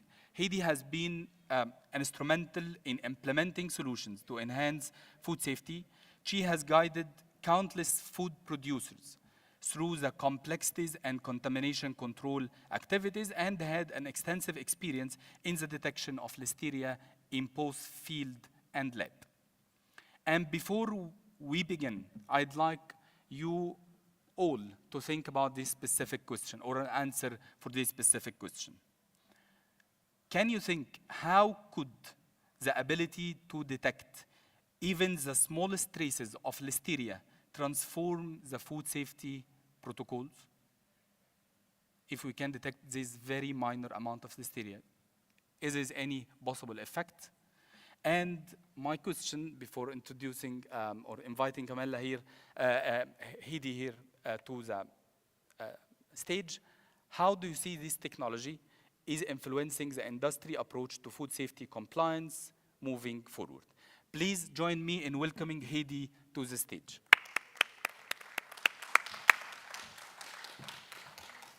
Thank you very much. Thank you for the introduction, and thank you for being invited here to Dubai, holding a presentation about one of my babies, the Sensilist. You asked me what I think that this method will do for the future, for the food safety. And hopefully this will be, when you have heard my presentation, you will see that this is a method that is so easy to use and it's so cost effective that actually the producers actually will take out more samples. That is the first thing. The second thing is that they could go down further in the detection level, so they could actually go down to less than 1 CFU per gram. Yes. How is this to be used? Yeah, there. 6 million people are affected by food poisoning every year. But this is just a number. We are talking about life and death here. Behind each of these numbers, it is a story. It is a person, it is a family, and it's a community. And all of us, either working with food or with the food safety, needs to take these stories to heart. I will start with a story that I actually want to read to you. And this is taken from the FDA's places on stop foodborne illnesses. And it is a story about Michael and Stephanie. And I will read a short version of the mother's story. My husband and I had been trying for over a year to have a baby. And finally, we succeeded. As an ultrasound technologist working with high-risk pregnancies, I knew how precious this was and how much could go wrong. At 30 weeks, I woke up with a deep sense of dread. I hadn't felt the baby move. My husband and I rushed to the hospital, where I scanned myself. There was no movement, no sign of life for 45 minutes. My doctor rushed me into an emergency C-section, and I woke up to silence. My son, Michael, was born with severe brain damage. The diagnosis was listeriosis. I was devastated. I haven't followed every guideline, avoided soft cheese, dairy meats, anything I knew that could be dangerous. But I had eaten salads from a healthy food store. I never imagined something as simple as lettuce could carry such a deadly bacteria. Michael died in my arms, wrapped in a blanket that my mother never got to finish knitting for him. The bacteria that took his life is silent, no smell, no symptoms, no warning. How could it be me? How did this happen? And this is one of many stories, because we hear the number, 6 million people are dying, are getting this illness, but we don't hear the stories about each and individual of them. But I need to get us back to the statistics and to the outbreaks. In US, they have done a study. They have done a review for the last 20 years. And they see that they have 35,000 recalls every year in the last 20 years. And 22% of these ones are recalls due to listeria, the bacteria we just have heard about that actually killed a baby, a newborn baby. I will now tell a story about how the listeria was developed, but then I need to get us a bit back in time just to look at what is the reason that we wanted to look at this. We see a change in the consumer trends. It is being eaten more ready-to-eat foods, and the people want to have the more natural foods without with the additional supplements and so on to make the food safer. And listeria is a food safety risk for these kind of products. So the challenges that we see in the ready-to-eat products is that, for the first, listeria is a cold-tolerant bacteria, as all of you know. It grows during the fridge temperatures. And because of the ready-to-eat foods, we want to have as long shelf life as possible. And because of this, it is very important, and it is challenging with the listeria, because we know that the listeria could grow in the product. And it's, of course, consumed without further cooking. Then we also have the food safety concerns. What kind of groups is getting ill of listeria? Yeah, it is the high-risk group, the YOPI. It's the young, the old, the pregnant women, and the immunocompromised. Those are the people that actually get really ill out of listeria. So we need to have strict regulations, and we need to monitor this bacteria both in the product and in the environment. And you could, for example, think about also the intended use of the product, because some products, for example, ice cream, it has been some outbreaks in the US, for example, where ice cream was the reason for the illness. And also, yes, for the first, what is sick people want to eat? Yes, they want to eat ice cream. Sometimes ice cream is good for, and it's something that you also could give to smaller children. But also, the intended use of it is as a frozen ice cream. And in the frozen ice cream, listeria can survive, but it won't grow.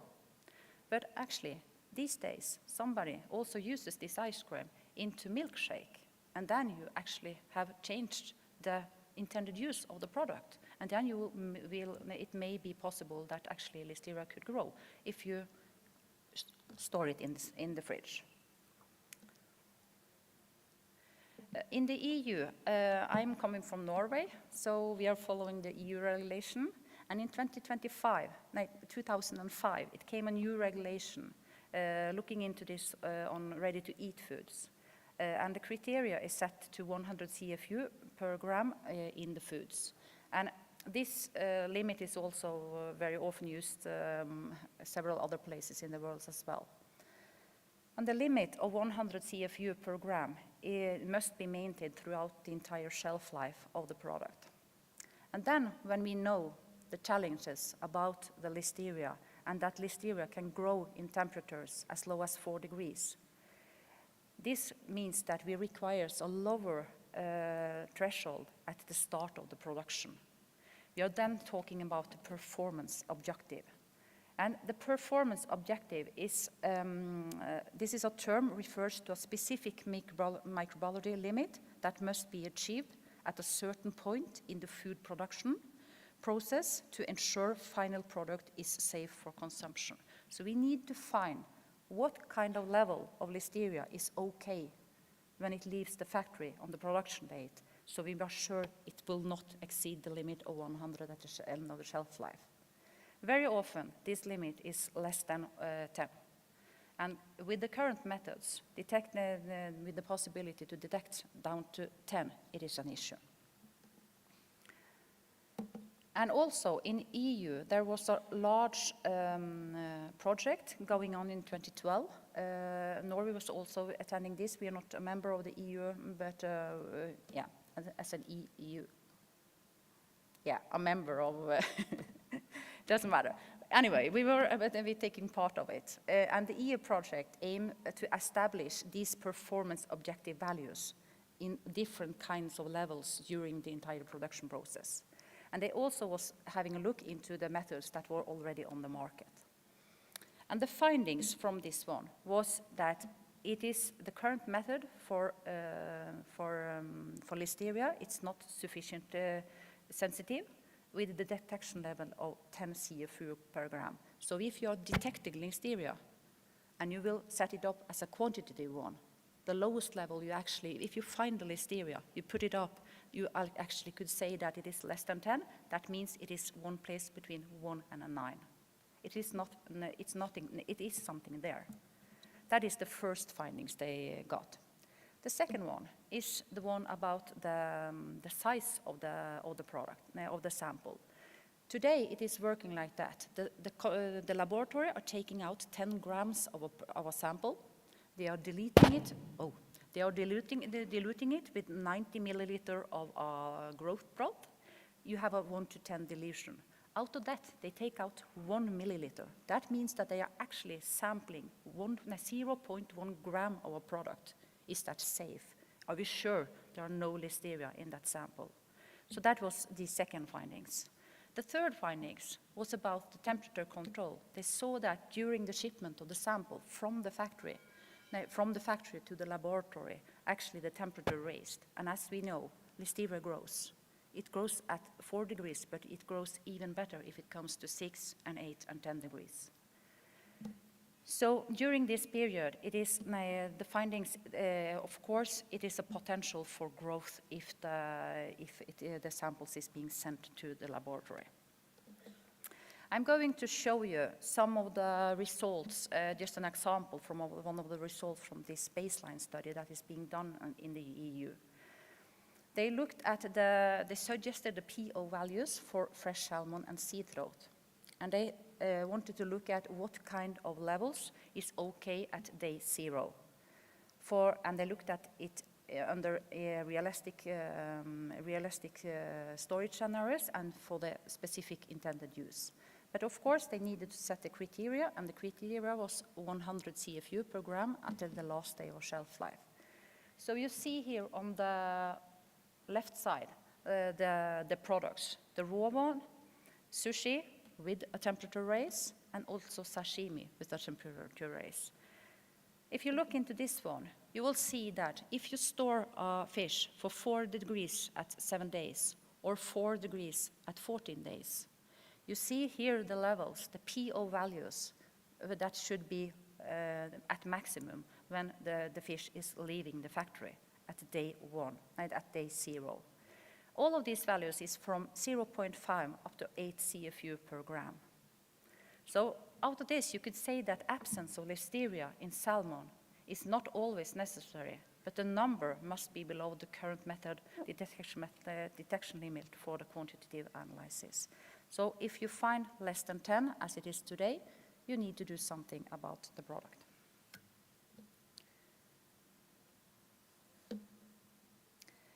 So this baseline study that I was talking about was primarily focusing on the products itself. But as we all know, listeria, you can't just be sure that you don't have listeria on your product by just testing your product. You need to actually have really good control over the environmental. And in all food safety standards, that GFSI approved standards now, everybody has an environmental monitoring program. And it plays a crucial role in ensuring food safety. So this is some of the guidelines that is out there for how to sample. The ISO 18593, it's referred to in a lot of places, and it is a lot of guidelines. The guidelines that I am referring to here is given by the European Reference Laboratory for Listeria.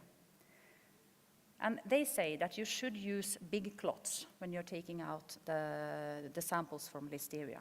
And it is also recommended that you take out, you divide your listeria sampling on the routine one and the one that you're doing to verify the cleaning. The routine swabbing should be done during the production. And the reason for that is that during the production, water, organic material, and the bacteria, comes on the line and it goes into the structure of the machine. When you're stopping in the end of the evening, you clean the surface, and normally the cleaners are really good at having good equipment with good chemicals that are able to clean the surface, but not in between stainless steel and plastic, for example. And then you actually need to dismantle it. This is not being done every day. So when you take out the sample during the production, you have the movement of the equipment, and then the listeria will bleed out. So that is the recommendation. And also swabbing of a larger area as big as 3,000 square centimeters. So the things that I have said here is things that you will find in the listeria method. Not in the listeria, but in the SensiList method. So if you look into the environmental monitoring and you look into the product testing, this serves as one of the most important key performance indicators for the factories, the quality KPIs. And because this is the thing that you actually are using to measure that all your procedures and all the effects and everything that you're doing actually is working. So findings from this EU project and the environmental monitoring guidelines on how, where, and where to samples was one of the reasons that we was starting this project, developing the method for the SensiList. The SensiList, it is a method that is developed by the Veterinary Institute in Norway, and it is a patented method in several countries in the world. It is currently undergoing the validation against the ISO standard 11290 for the listeria, both for the qualitative and the quantitative. So it's soon to be finished with the validation. So the outcome of the SensiList project was a broth. It is a growth broth that is called SensiList. And the advantages about this method is that it allows the detection level is less than 1 CFU per gram, but also the possibility to actually test 10 grams of the sample, compared to the current method that is it's only measuring about 1.2 grams of the sample. And because we could go so low down on the detection level, that means that some of the products could be sent down to the market, because the levels is less than 1, because we know the PO value of our product, so it would still be safe. So we will then reduce food waste. And finally, the best thing about it is it's very low tech. You don't need advanced equipment or specialized expertise. It is very easy to do. I will show you later on. It is cost efficient, saves time and money, and it is really easy to implement for the factories. So in this way, hopefully, we will also see a rise in the number of samples actually being taken out. So it will be safer. It will be safer products onto the market, because we have tested both the environment and we have tested the product. And this method is also a method that could be used, taken out on unclean surfaces during the production. A lot of the other methods that is out on the market, on the market today, it actually methods that needs to be taken on clean surfaces, not according to the guidelines. I will just go through a short example on how actually a sensor list will help with the shelf life or to set the shelf life of a product. Because you can think about it, a producer sets a shelf life of 18 days for their product. And Listeria, it divides from 1 bacteria to 2 to 4 because it multiplies.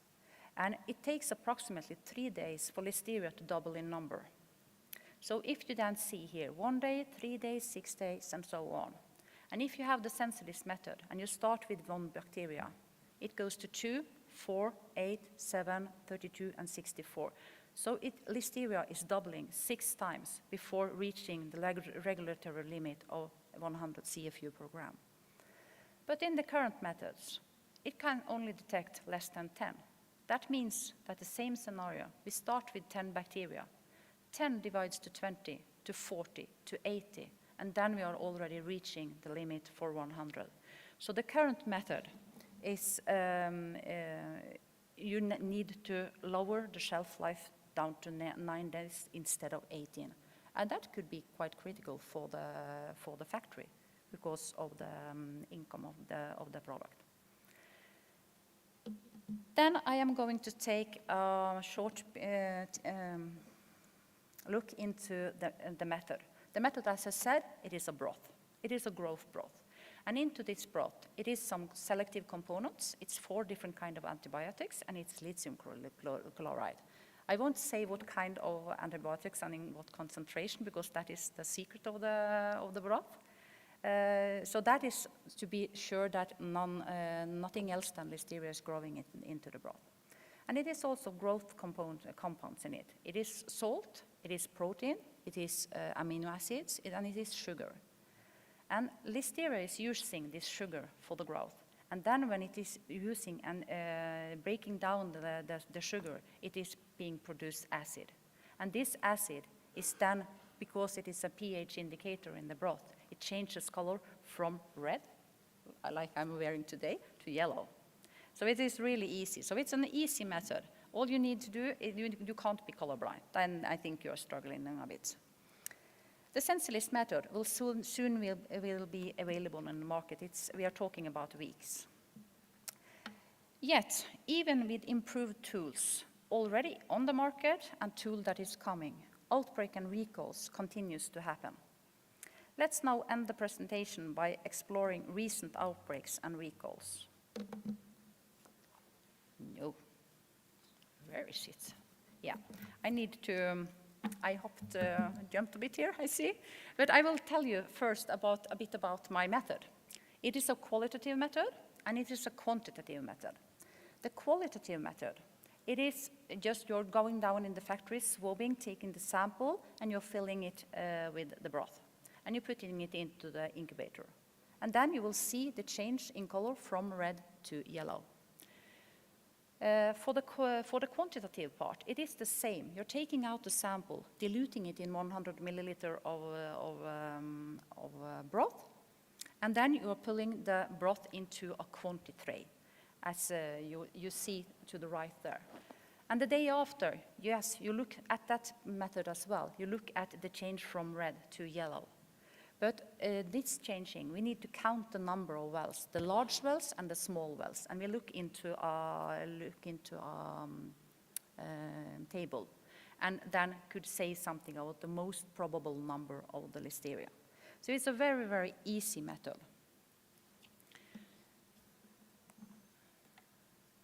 Then I'm going to tell a story about Anna. Anna is going to test some products. She's going to down in the factory. She is taking out samples both for products and for environmental samples. The factory produces products with a very low shelf life. And then she needs to investigate if it is Listeria in these samples. She sends the samples to a laboratory, and it normally takes between 3 and 7 days because of the transport and the analysis period. So it depends on what kind of a laboratory they are using. But she expects the results to come back in 3 to 7 days. Today, Anna is not happy. And the reason for that is that she got an answer back from the laboratory. It was detected. Listeria was detected. And then she knows that it goes even further, 1 to 2 days at least, before she gets the number of the listeria. And when she got the number less than 10 CFU per gram. And no chance can be taken, so the products need to be recalled. And she also has a low shelf life for her product. So then after a month, she figured out, I found the Sensilist. And now she's doing it, a qualitative method and a quantitative method. Anna starts using the broth, and she can do the test by herself in the factory. No long waiting time for the result, only 24 to 48 hours. And the detection level is less than 1 CFU per gram. And she has calculated her PO values. So if she had used this method earlier, she may have not been needed to draw it back from the market. And she is saving a lot of time and money. If we then look into the outbreaks, it is a lot of outbreaks going on all around the world. I feel that I get the food safety news I think it's every day actually, and almost always you read a story about an outbreak going on. And it doesn't matter what kind of product it is, as long as it is a ready-to-eat product. It is a lot of different kind of products that actually is becoming outbreaks. An outbreak actually going on these days is from boar's head deli meat, where 59 people has gotten sick and 10 people have died. And Listeria, it is terrible. We have heard the story what I read today, and also in the large exhibition hall this morning. We had a presentation where a lady told about her mother that had cancer, ate one of the best foods she actually liked because she was not feeling for eating, and then just a few days after she died of food she liked. So, and additionally, 10 million pounds of meat recalled due to listeria concerns. In a world already facing food shortage, such recalls are devastating loss. Could this have been prevented? Finally, I think that we must unite in a shared food safety mission to ensure access to both safe food and sufficiently food for everyone. I hope through this presentation that that Sensilis can play a vital role in the food safety in the future by the method that is simple to use, it is cost effective, it detects low levels of listeria, ensuring food remains safe for consumption without unnecessary waste.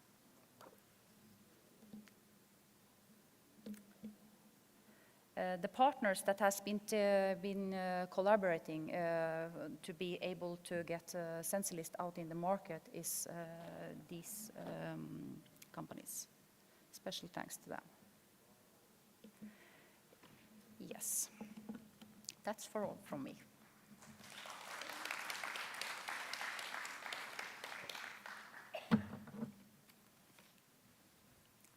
Thank you very much. Do you have any questions? Any questions?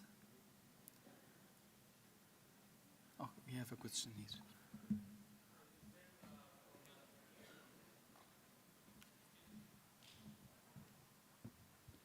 For the routine analysis, normally you take the 5 samples. Could you please repeat? For the routine analysis, you take normally 5 samples. Yes. So now, if I'm buying a product, that also during the manufacturing process. So if I'm buying a product from a manufacturer or from a supplier, if I want to verify the product, so how many samples should I test? Is it 5 samples or 1 sample is enough? You should take 5 samples. 5. According to the legislation, it is 5. Yes. We have one question here. I'm asking about the sensitivity of your test compared to conventional method we are doing in the lab. The sensitivity comparing to conventional method. The sensitivity. The sensitivity. This method is going down to 0.2 CFU per gram.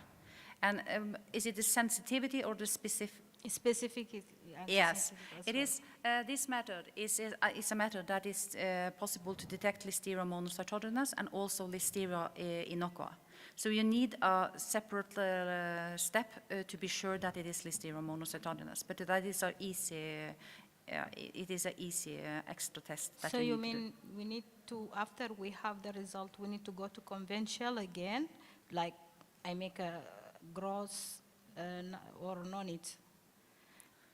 Do you hear her? Can you repeat this again, please? I'm saying normally once we have the result, we need to have it with detection at the conventional, or like a specific is we can approve this specific and we can put the result for the client. It's okay, Yani, or what you? So after using your kit and you get the results, yes, can they act upon this one, or they Yeah, need to go for a further verification? You could act upon it because this method is validated up against ISO 11290. So it is need, because if you are going to use an alternative method, it needs to be approved. So it is okay. But it is, the specificity is, as I said, it is Listeria monocytogenes and also Listeria innocua that is detected in the sample. So to be sure that it is actually Listeria monocytogenes, you'll need one extra small step to put it in a tube with the broth. Okay, thank you.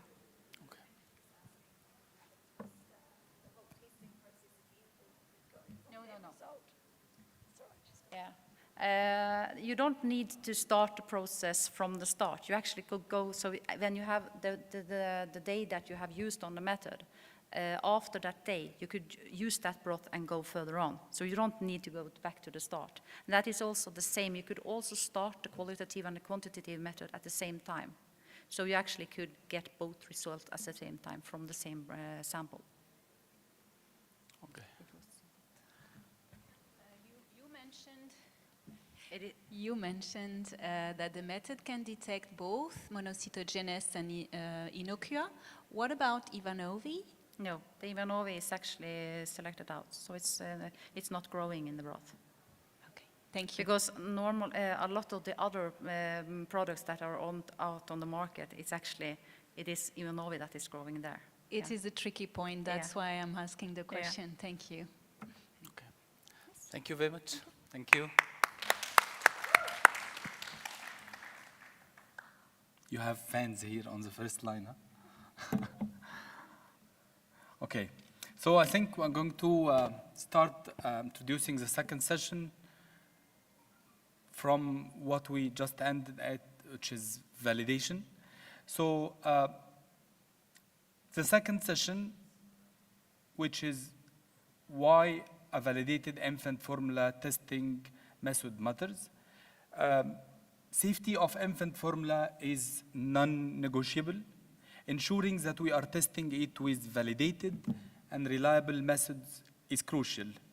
This session will explore how scientific advancement in testing can secure the health and well-being of our most vulnerable consumers, infants.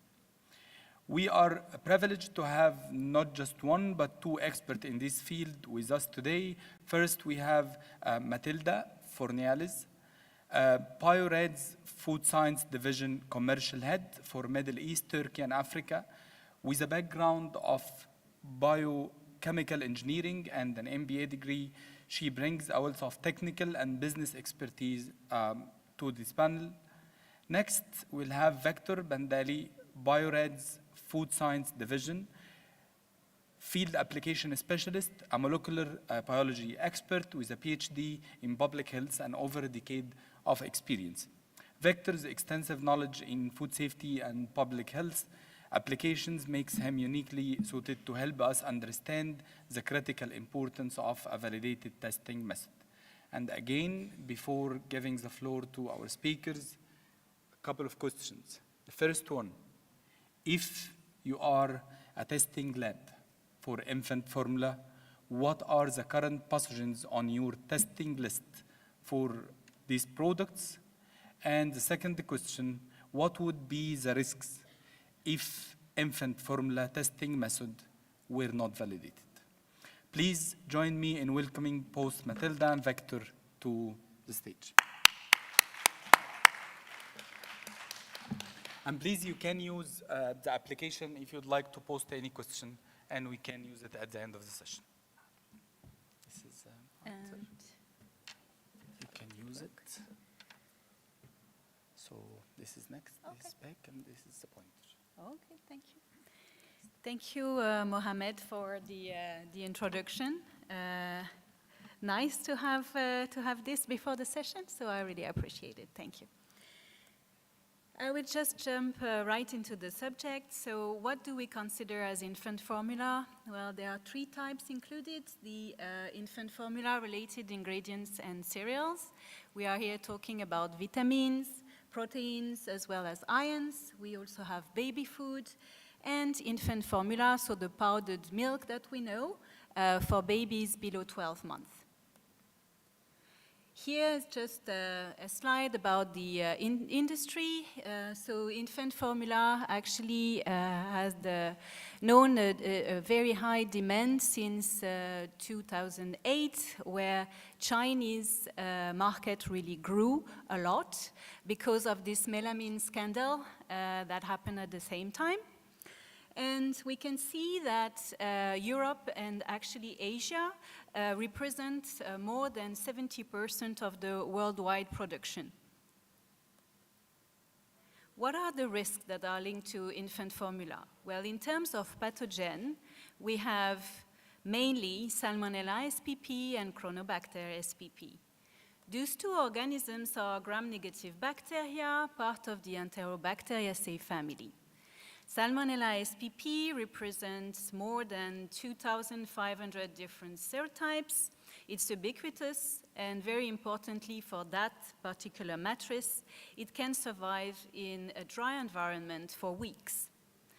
When it comes to Chronobacter, we have 7 members of the genus. This is motile, flagellated, non-spore-forming bacteria. And it can really create, neonatal infections in immunodepressive organisms, like in infants, such as meningitis, septicemia, and other type of very serious disease. This slide is actually listing the latest notifications on infant formula by the European organization and this particular organism, RASFF, which is the Rapid Alert System for Food and Feed. And you can see here we have 10 notifications listed, and this was actually back from 2022, so it's not that much if you look at it, only 10 for 2 years. But 4 of those, so 40%, are actually linked to Chronobacter, and they can be really considered as very serious. Most of those actually were related to death of infants. When it comes to regulation in the European Union, we have actually 3 different parameters that are regulated. The first one is Salmonella, with an absence or presence in 25 grams. We have also an absence or presence for Chronobacter in that particular food matrix, and this has to be in 10-gram sample. Also, Enterobacteriaceae is regulated, and again here it's presence or absence, and the sample is also 10 grams. We have standardized protocol that can be used for accredited laboratories that are ISO listed, and of course alternative validated protocols can also be used, but the supplier in this case has to follow the ISO 16140 Part 2 standard.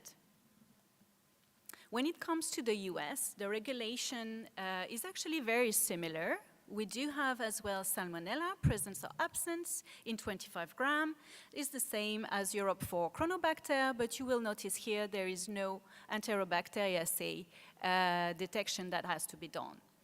The standard protocols are also defined and can be used in an accredited lab.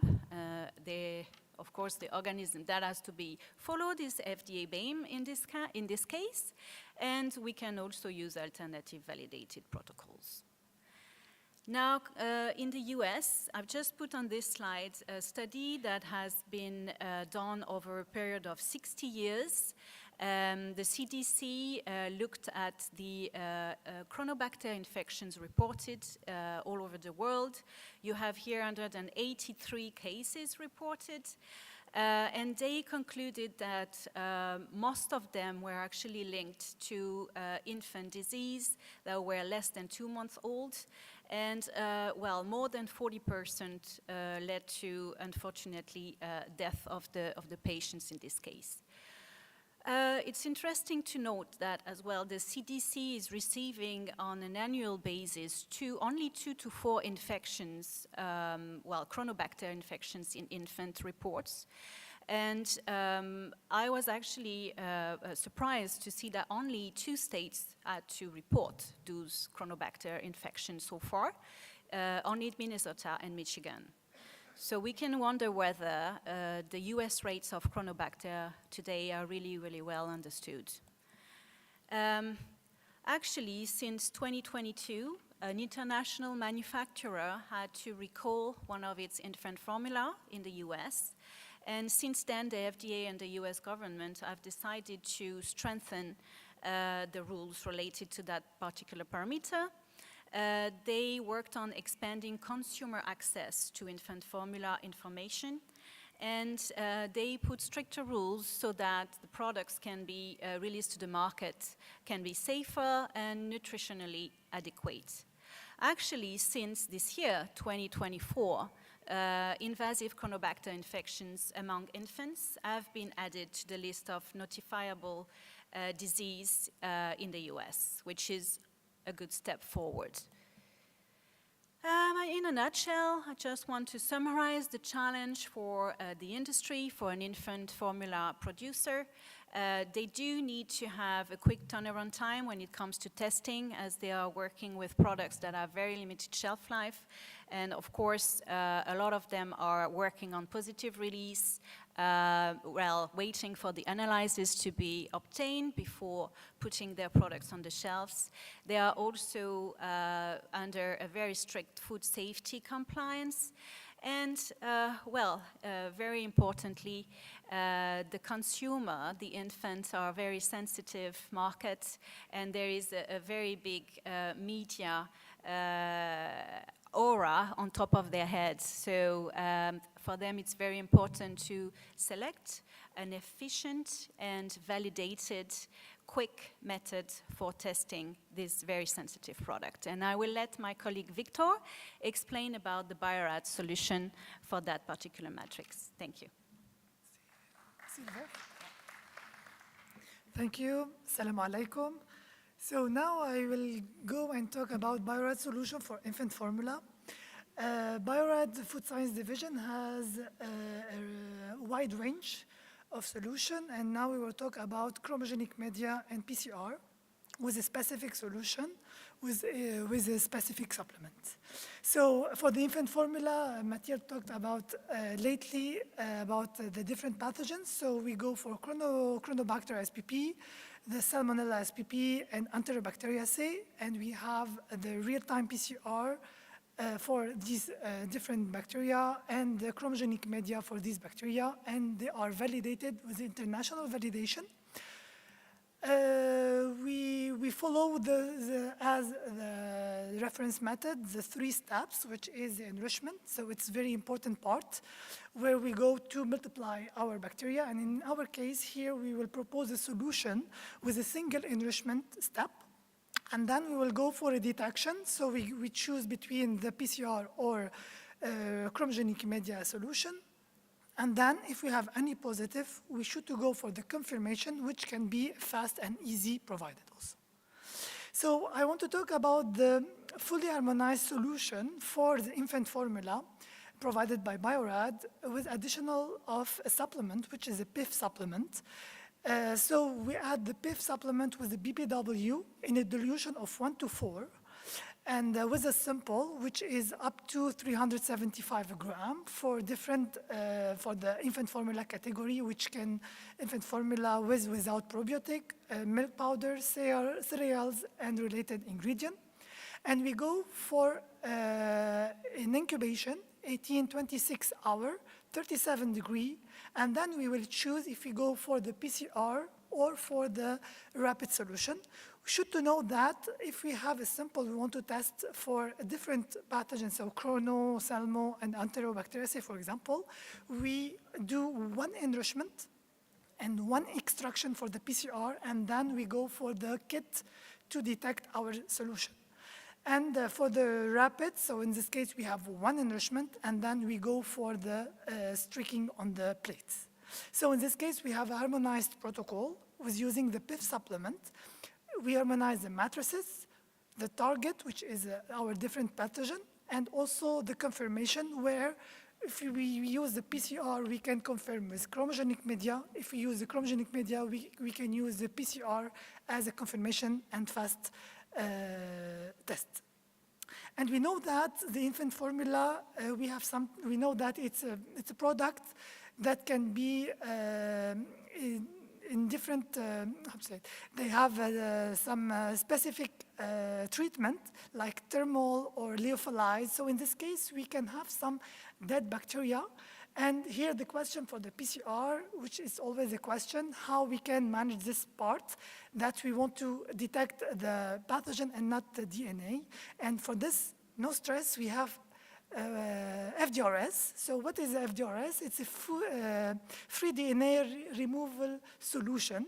It's a solution that not biohazardous. It's not cancerogen, sorry. So it's like a proteinase that will degrade the DNA in the sample before we go for the extraction. And then we will go for the extraction of the bacteria which was protected by this FDRS. So we are able to reduce up to 2.5 log of the free DNA in the sample.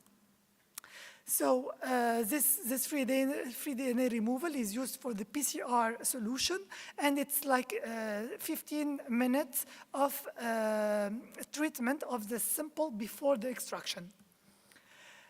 So what are the advantages of our solution? First, we have a dilution 1:4.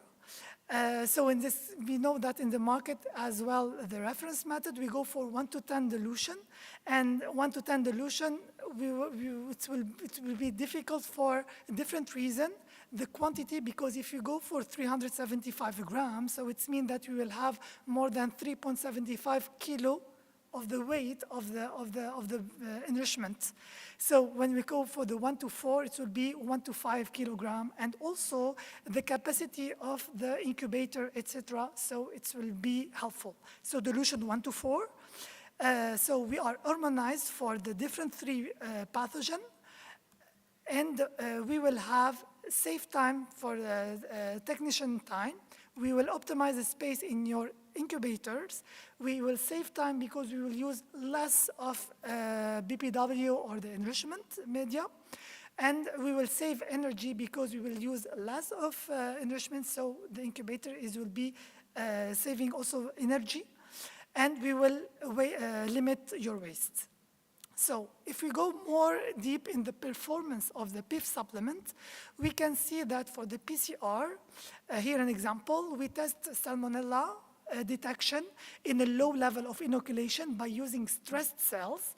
And if you compare PCR on using PIF supplement or vancomycin or novobiocin, these are the two supplements used in the market. So in this case, we can find that we have positive detected at an earlier stage, 2 logs before the others. So PIF have a better performance than Vanco and novobiocin, and no false negative. If we go for the rapid agar performance, here also we did the same thing. So in the enrichment, we did the different enrichment with novobiocin, vancomycin, and the PIF, and we can see that we have a detection at 18 hours. And also, if you compare with the others, so for example, for Chronobacter on the left side, because it's not the same for me. On the left side, we can see that the Chronobacter, it's only detected with the PIF. And when you go for the PCR, for the Salmonella on the other side, so we can see that we have less of background flora. So here we are targeting the magenta colonies, and we can see that with the PIF, we take over all the background flora. So better sensitivity, better inhibition of interfering flora, and better growth of Salmonella. If you go for the validation, so here we are in AFNOR validation based on the ISO, we can see that Salmonella have better sensitivity from the reference method with a LOD of 0.3 comparing to the reference which is 0.7. And for the Chronobacter, we have 100% of sensitivity comparing to the reference method with using the PIF supplement. So if I want to summarize all, we can say that we have a high performance, selectivity, and sensitivity by using the PIF supplement for the chromogenic media as well for the PCR. It's easy to use, fast time to results, and flexible protocol and harmonized. And also, it will be affordable for you because the cost saving of the of the waste, of the energy, and all and the price. Thank you for your attention. And now for questions. I can't see. Any questions? Okay. May I have a question? You have a question here?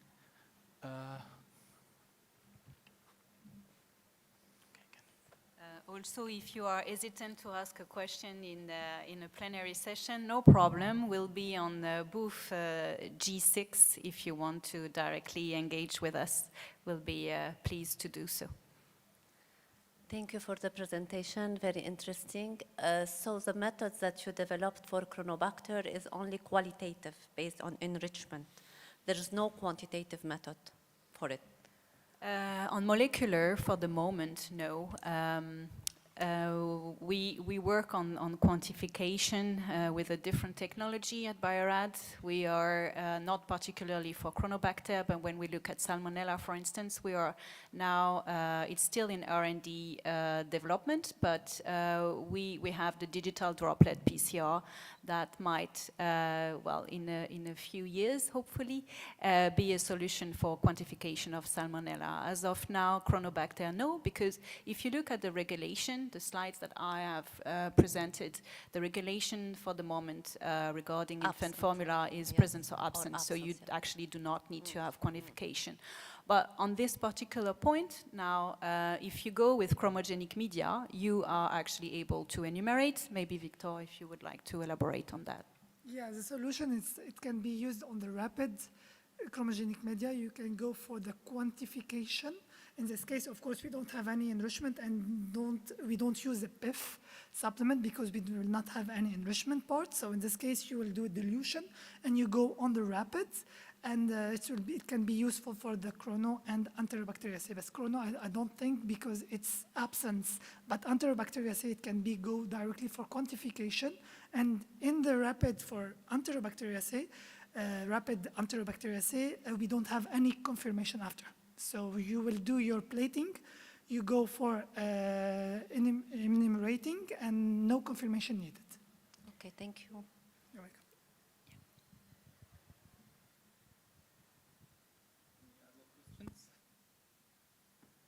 Okay, thank you very much. Welcome.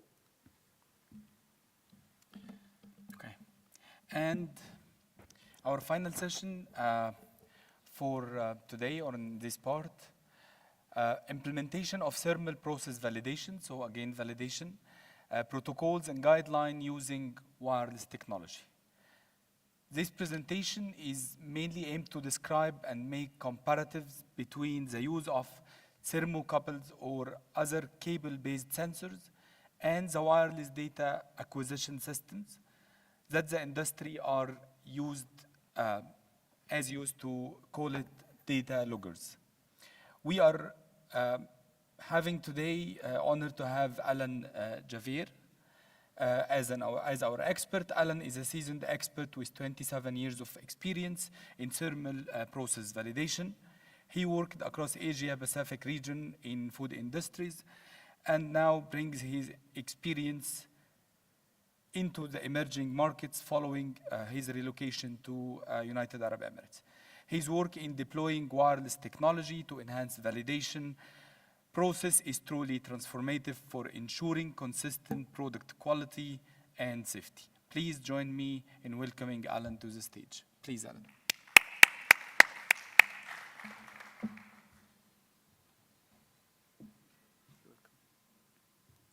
How do I transition this one?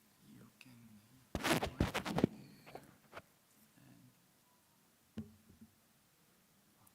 this is next. Okay.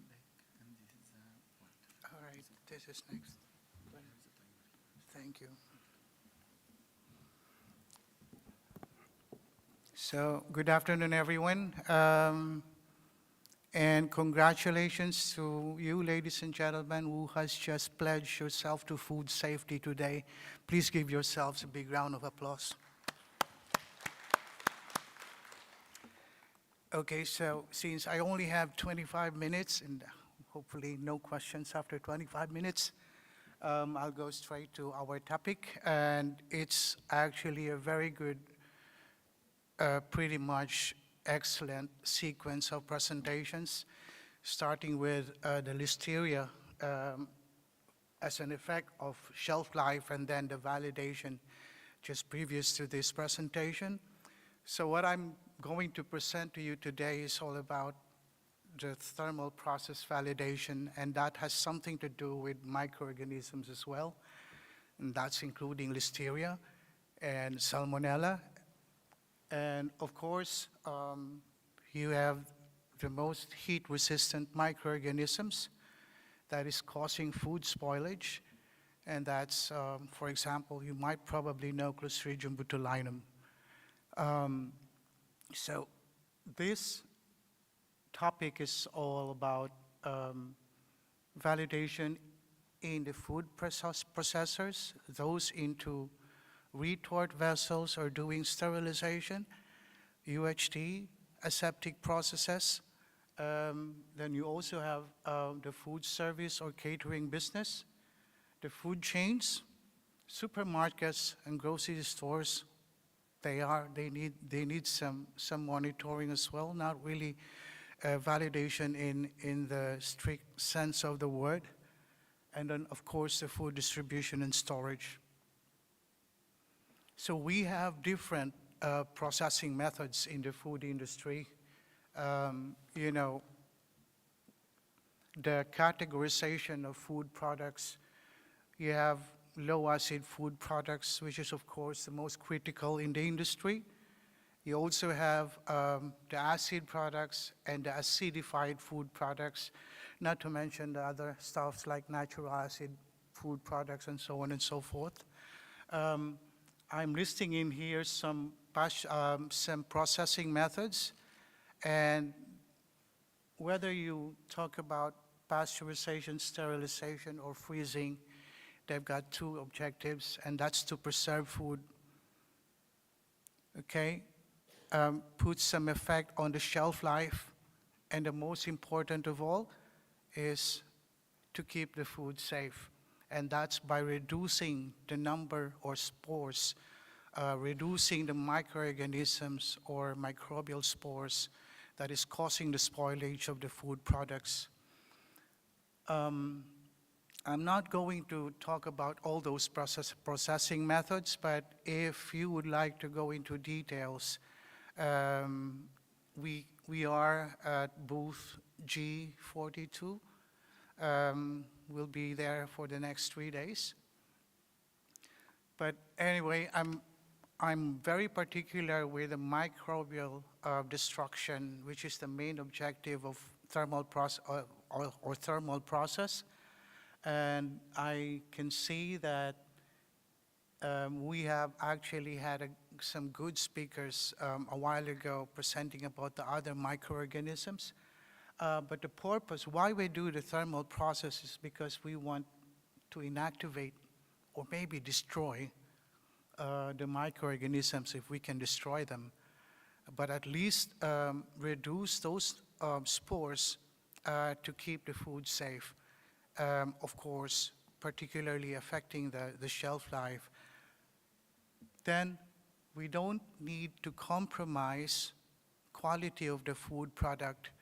And that's why we have thermal process. We have to choose the correct processing or thermal processing methods because we want good products with all the physical, chemical attributes on it, your quality attributes on it, not really damaging those properties due to the thermal process. So those are the two main objectives of thermal process.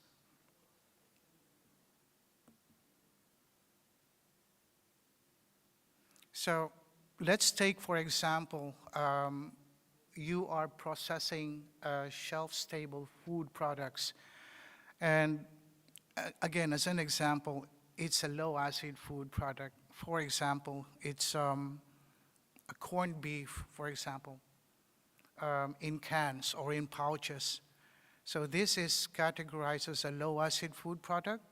So what immediately comes to your mind is to have these products sterilized so you are able to produce a shelf-stable product because they are in a hermetically sealed container, and then you are good to display this in the shelves without the need for refrigeration.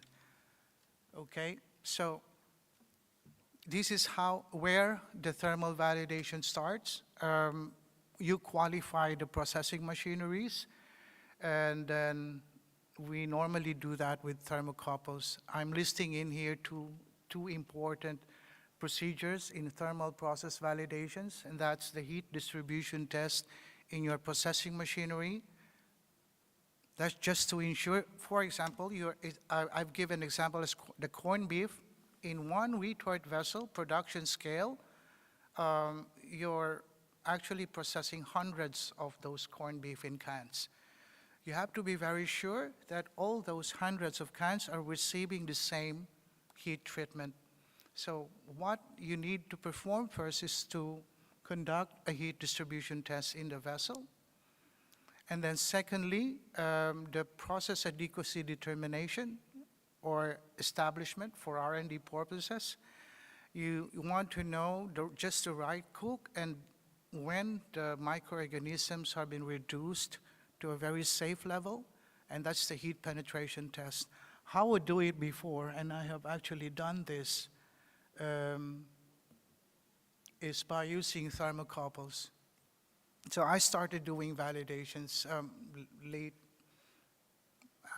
I have no excuse, late 90s. So we were really, we didn't have much choice but to use thermocouples. So what we needed to do is to introduce these thermocouple wires from outside the vessel to inside the vessel. And you have to do these tests in one retort, maybe 2 or 3 times. So you can imagine you have to guide the thermocouples inside the vessel, and that's very, very inconvenient. And when you're just finished with the first and second trial, then you have to go inside that vessel again to retrieve the thermocouples. You can imagine it's, yeah, it's like spa. Yeah, you really like perspire all over. So then late in maybe mid-90s or early 2000s, this is when the wireless loggers or wireless validation system became very popular, and that's what I'm going to talk to you today. How do I differentiate these two? I'm not actually against the thermocouples. I actually like it, but when you are using thermocouple wires and the manner of handling, you know, just from introducing this inside any chambers, not only retorts, maybe smoking ovens for sausages, for example, or cold cuts, it is very, very prone to damages.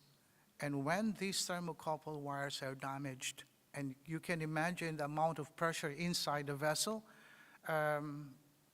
water ingression inside those wires is inevitable. So those water inside the wires will actually get pushed to the terminal, and that's actually producing a lot of fluctuation in your heating curves. I have experienced that many, many times. So when I'm evaluating my heating curves, then I'm not really very happy because I could not really, by pinpointing, okay, this is where my come-up time is, this is the equilibration time, this is when my sterilization hold starts. So, but then again, you're using at least 20, 25, 30 thermocouples, then you're lucky if you have the remaining 20 or 19 thermocouples working, but it's always a problem. The water ingression, it's almost all the time inevitable when using thermocouples. And then the second disadvantage is that, copper constant and type T thermocouples, these are the widely used thermocouples in the food industry. And I think you will agree with me, they drift a lot over a very short period of time. And that is actually the reason why we have this FDA requirement of pre and post calibration of thermocouples or thermocouple-based system, and that's because we started validation using this kind of a system. They drift a lot over a very short period of time. And what's available in the wireless technology is not a thermocouple sensor, but it is a more stable and more accurate sensor element called PT1000. So it is under the family of PT100 RTDs, which is actually what we are using as a primary process indicator in our process machineries. So they are more stable. Actually, from my own experience, but we have to comply to the regulations. From my own experience, sometimes performing pre and post calibration is just a waste of time, but you have to present data for sure. But from my experience, PT1000 sensors, they're quite very stable and they're very accurate. The disadvantage, however, is that PT1000 sensors are more expensive, dramatically, significantly more expensive than thermocouples. But thermocouples are considered as consumables. Maybe some of you wants to repair them, but after the repaired condition, they will not be into the same kind of integrity as the new ones. So it's also very convenient to use. And you have different types of wireless sensors to perform your temperature distribution or heat distribution test inside processing machineries, whether it's a retort, smoking ovens, baking ovens, and so on and so forth. And we have also very, very small loggers that you can just place inside the food packaging during process and then measure the heat penetration test for your products. And whether it's a thermocouple-based system or a wireless validation system, they still need a software to calculate. For example, when you're sterilizing your products, then you have F-sub-O calculations. All these values are calculated automatically by the softwares, so nothing is different. And the wireless technology nowadays can also be used in various types of processing methods. As I mentioned, it's not only in retorts or sterilizers, but now you can also use it in a hot fill hold process wherein you are using some tubes, heat exchangers, and that's how you cook most of the time the fruit juices or beverages. UHT is also using a lot of tubes, and you can actually fit these wireless loggers in strategic locations of your system. And the good thing is that when you have an agitating process machinery, then you don't have problems with wires getting broken. For example, in a rotary vessel or in a rotary retort, you normally put a slip ring contact at the rear side of the vessel, so the wires are rotating all together with the vessel. But when you're using a wireless logger, then that procedure is of putting on a slip ring contact is no longer needed or necessary. And I'd like to also emphasize that thermal process validation is not only for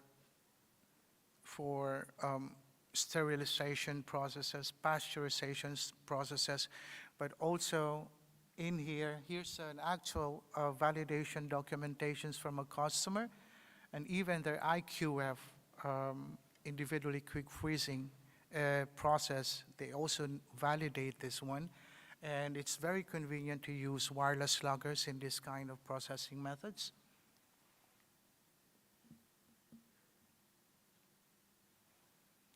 So other than the thermal process validation system, we also have other kinds of wireless solutions. Well, I think I can mention from Xylem Analytics. We have all these kinds of wireless solutions that I'd like to present to you very briefly, and I think I have time. And this one is for, we call this HACCP thermometers on the left side, and that's a dual thermometer, very widely used in food service. It is an IR and also a core temperature sensor, and it doesn't really need any manual recording because the data can be transmitted via Bluetooth, or if you have a HACCP software. So that's almost like 21 CFR Part 11. Everything is electronic. And then on the right side is the food oil monitor, which Ebro is very, very popular with for many years. And actually, there's a lot of entities who are asking Ebro to produce these items for them by OEM. And this food oil monitor is also now wireless. I mean, you still need to do the actual oil testing procedure, but the data can be transmitted via Bluetooth as well. Then finally, in the food industry, we also have some post-process control. So we have achieved our objective of reducing microbial spores in our food products. Now we have to distribute these food products, especially those products who need some chilling or refrigeration post-process during distribution and storage. We have a system called a continuous remote monitoring system. For example, I have all my stuff in here. This is my mini grocery, and I have another one in Sharjah, and I have another grocery in Abu Dhabi. And my monitoring, or my office, my main office is in Oman. And I can actually monitor all these different facilities with this kind of a solution. And it will give me some alerts or alarms whenever there are some temperature excursions or some limits are violated. You only have to set your higher limit and lower limit in terms maybe of temperature. If you are dealing with dietetics, then you can also have relative humidity, % RH, set the upper and lower limit. Whenever there are violations, it will send you an alarm, maybe by mobile phone, but most of the time by email. And it also notify the facility by producing some alarm outputs, like maybe some sounds in a horn or some lights, like, for example, a strobe light near the guard station. So this is actually one of the things or system that we have provided our customers in the food industry. They have actually benefited from this. Most of the time, those customers of us who are dealing with a lot of freezers and chillers. So this kind of system is helping them a lot. You also have some mobile apps. The good thing with this kind of a system is that you don't need to pay for example, using a mobile app. It's free. And whenever there are upgrades of the software, it's also for free. And that's because we need to adjust to the different operating systems that Microsoft is coming out with. So we need the system to be working like 7 hours, 365 days continuously. And that's really the design of this kind of a system. So again, I think I care so much about you that I don't want you to get caught in traffic. So I'm opening my maybe some Q&A. Thank you very much. Thank you. Thank you very much. Any questions? Let's go home. Let's go home, huh? Okay. Oh, thank you very much. Thank you. Thank you very much.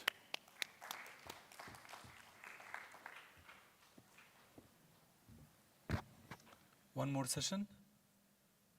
One more session? You are free to go. Thank you very much for attending all these sessions, and see you soon tomorrow, inshallah. Thank you.